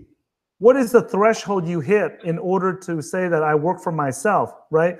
So this concept of working for yourself, right? Like my dad, right? My dad was a mechanic, machinist, welder. That's what I grew up doing, right? At the shipyards. And he had an opportunity at the time. He was making about $30,000 a year at his machine shop and somewhere around there. And I remember that there were oil rigs and shipyards that offered to pay him like $60-something thousand, okay? To pay him $60,000 a year to work for them. And he had this ego about, no, I'm not going to work for somebody else. I'd rather work for myself, right? But you have to look at yourself and say, hey, man, based on my current situation, if I want to make more money, does it make sense for me to work for myself and make $30,000 or work for someone else to make $60,000? You know, and at that time, $30,000 was not enough to take care of our family. And he was working like literally like 15, 16 hours a day. Okay. And I'm like, why would you, the math doesn't even make sense. Like anytime there's a money making opportunity, I think Milton wants to join us here. Let me bring him up. Right. So anytime there's a money making opportunity, we run it by the calculator, our first business partner, which is the calculator. Right. And we ask ourselves, does it make sense? If I work for myself and I only make $30,000 a year, but then I work for you, Milton, and I make $60,000 a year, then why am I not working to make that $60,000 if my goal is to make more money? Now, if my goal is, hey, you know what? I don't like to tell, what other people telling me what to do or whatever, then I can understand that. Okay. But the idea that, when you're trying to make life-changing money or life-changing profits, you shouldn't worry about whether or not you work for someone else, right? But that should be a motivation that if you are willing to get up every day at 7 o'clock and work for somebody else to make them money, why the hell aren't you waking up at 7 o'clock every day to make yourself money?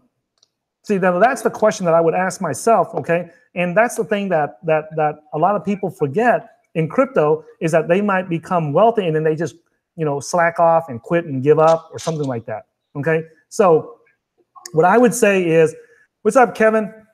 Thanks for the beers, man. You're trying to get me drunk in the middle of the day. So Kevin is one of the broadcasters on the, he's one of the staff at the Rise app, so thanks for joining us, Kevin. Thanks for the beers, man, right? Yeah, so he's one of the staff he's a cool dude, man. He's helped me a lot to get started on this stuff and everything, and he's trying to get you drunk too now. Yeah, I see. In the middle of the day, he's trying to get us drunk. It's 8 o'clock at night somewhere. Yeah, it's 8 o'clock at night somewhere. So back to what Miltos was asking me, is that there's not really a threshold. I don't worry about running around saying that I work for myself or not. That's not important to me. What's important to me is that I make enough money to take care of my wife and kids. That's what it's important to me. You know what I'm saying? Okay, so now the next question that Milton does ask does make sense, right? He says, how much money, how much cash do you calculate that is required in order for you to say you're safe to go full time? I think the question that Miltos is asking is, how long does it take, or how much money do I need to go and work and quit my 9-to-5 job and just focus on being a full-time investor or go out and build my own business? That question is going to vary among each person.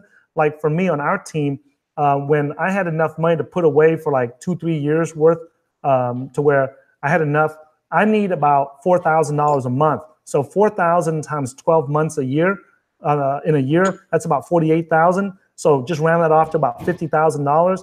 So I told myself, as long as I have 2 to 3 years in reserves in savings, I was confident that I can go out there and start my own business and do the things that I need to do, right? So when I put that aside, then it was very easy for me to go do that. Okay. Now for Leon, my business partner, when he stopped, right, he wanted a little bit more cushion because he was expecting his first child in like a year or so. And he said, I need more cushion. Now I have a wife and 2 kids at that time, right? And I was confident that, because I was an active trader, I was confident that my trading was going to continue making money while I build my business as a second stream of income. So that did not concern me as much, okay? So for him, he needed to wait until he had about 10 years worth of living expenses saved up in his bank account, right? To make him feel comfortable. And then later on, he added, another 10 years on top of that. And then, at this point, he's already, put away enough to where he never has to work again, or his kids, his only child. So that's going to vary, Miltos, among each person, how much they need to put away, right? Or how much they need, okay? Otherwise, it's not the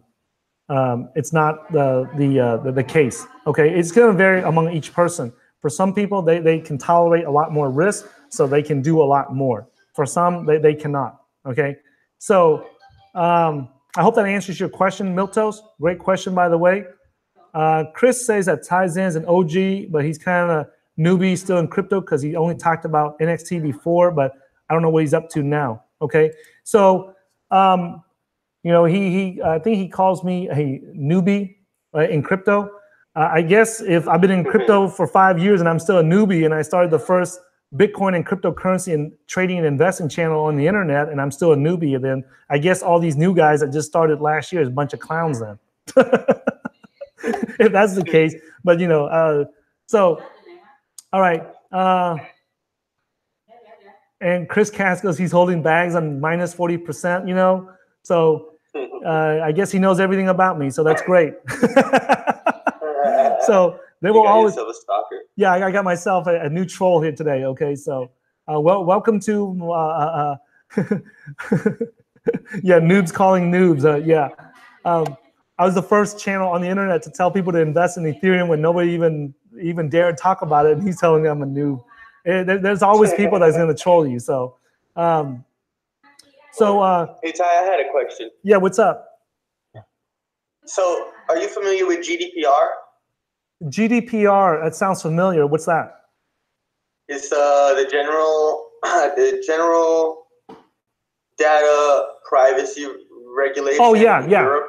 Yeah, they're sending me emails almost every day from all the organizations to update my privacy settings. I'm not clear on what that means, you know. So it's basically for like all the people that are all the citizens of the EU. Basically, they have the right now to control their data. Yeah. So it's like it's basically what the blockchain originally was trying to do with Ethereum and stuff, to own your data and, you know, claim all that stuff. And yeah, it's pretty interesting. Yeah, the EU, the European Union law that's coming out, the GDPR, is a privacy centric law that's designed to control the data that people give to websites, right?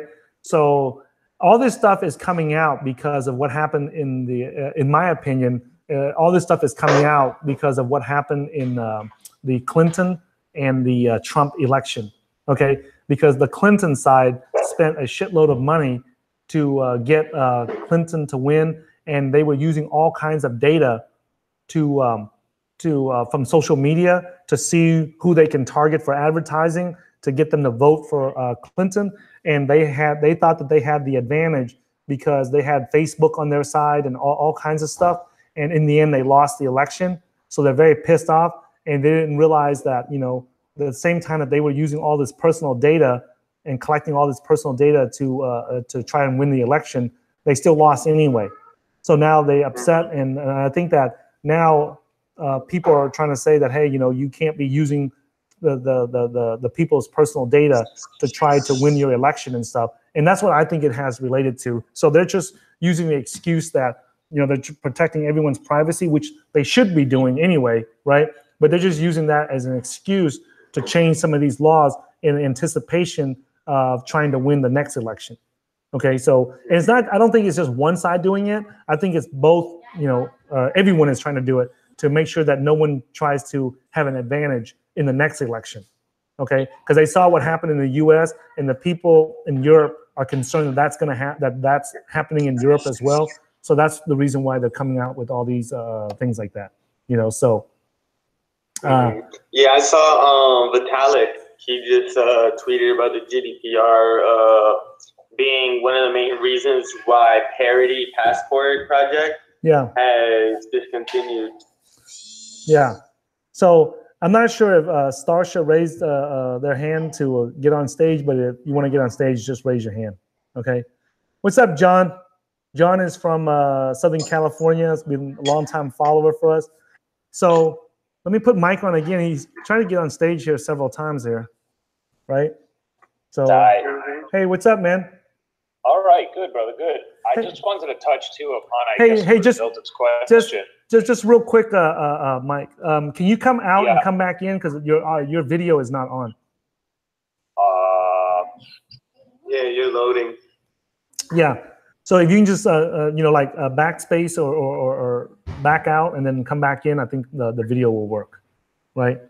So does that work now? No, I can't tell. Let me try it again. Let me take you off the stage here and then bring you back on stage here. So. Did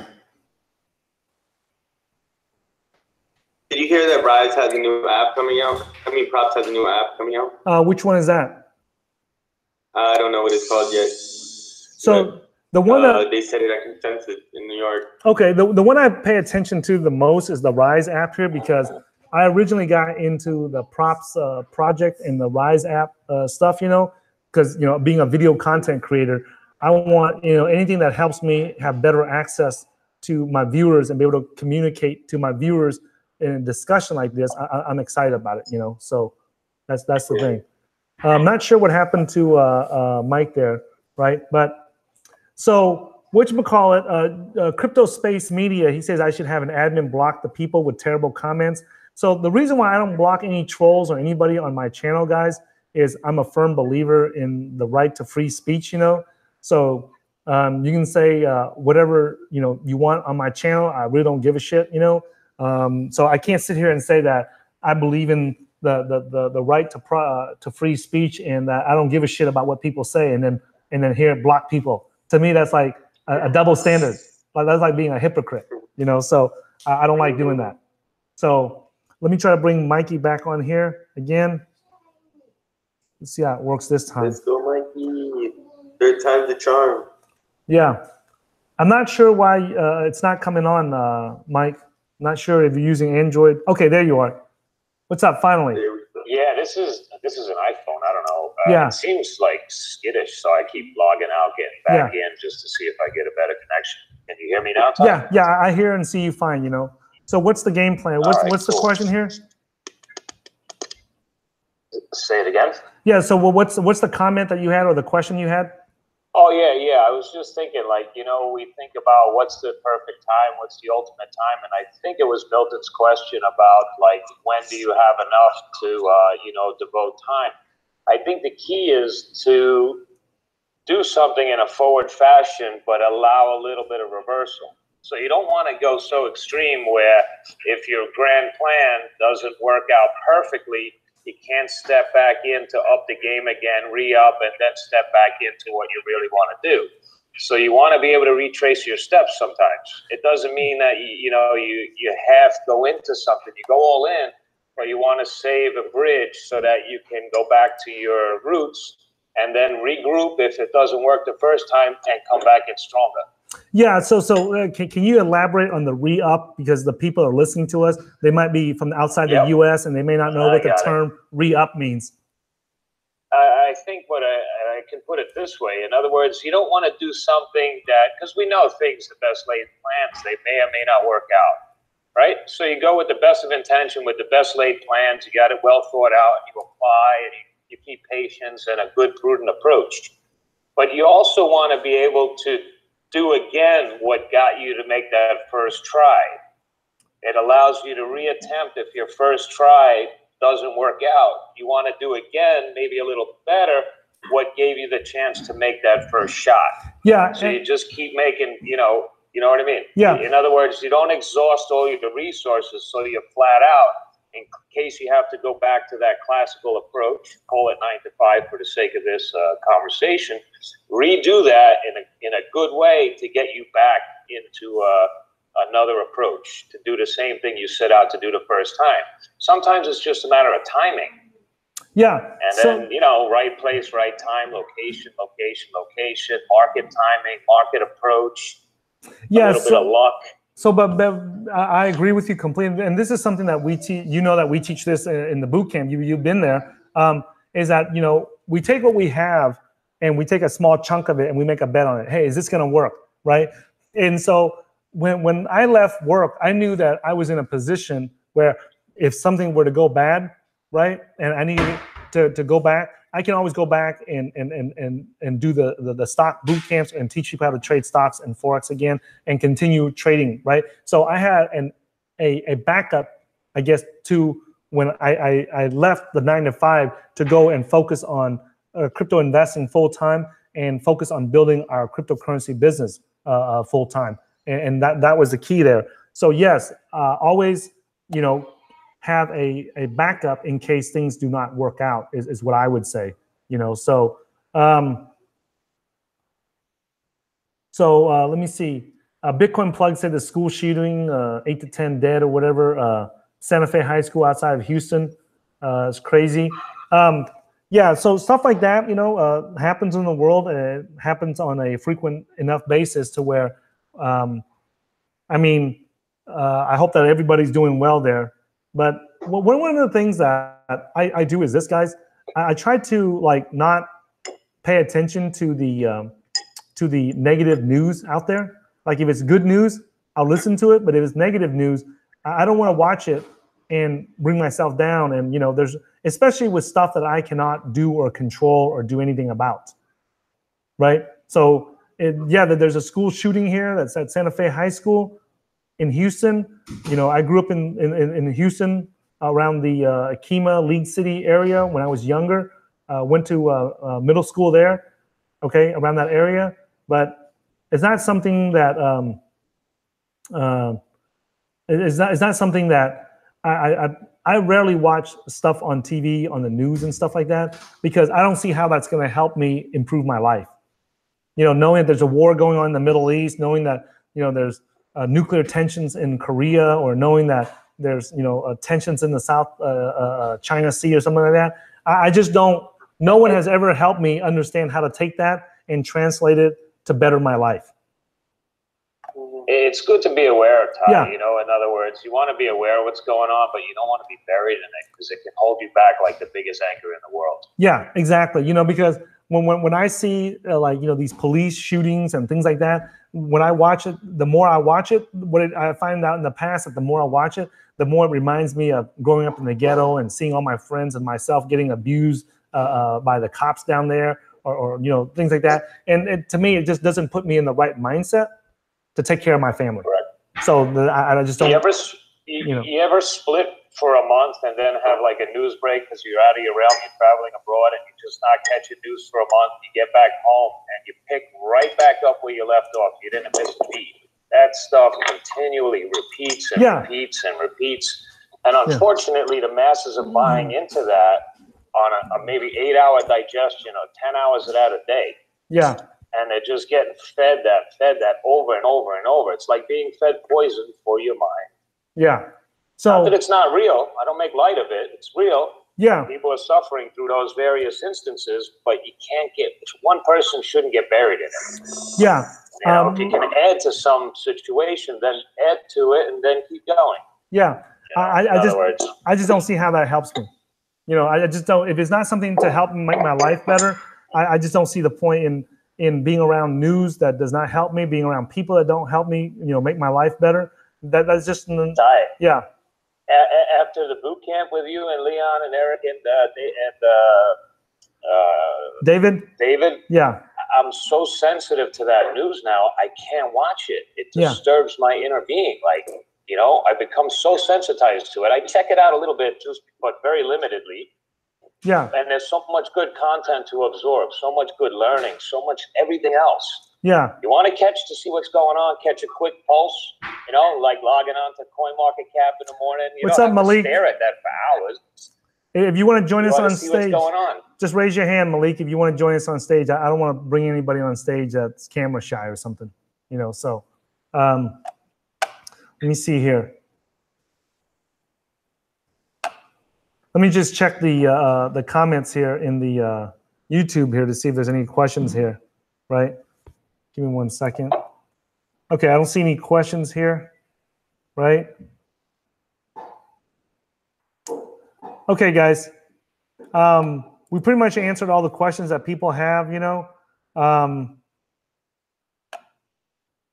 And so what I'm going to do is I'm going to wrap up this broadcast here. We've been broadcasting for a few hours now. So had fun, you know.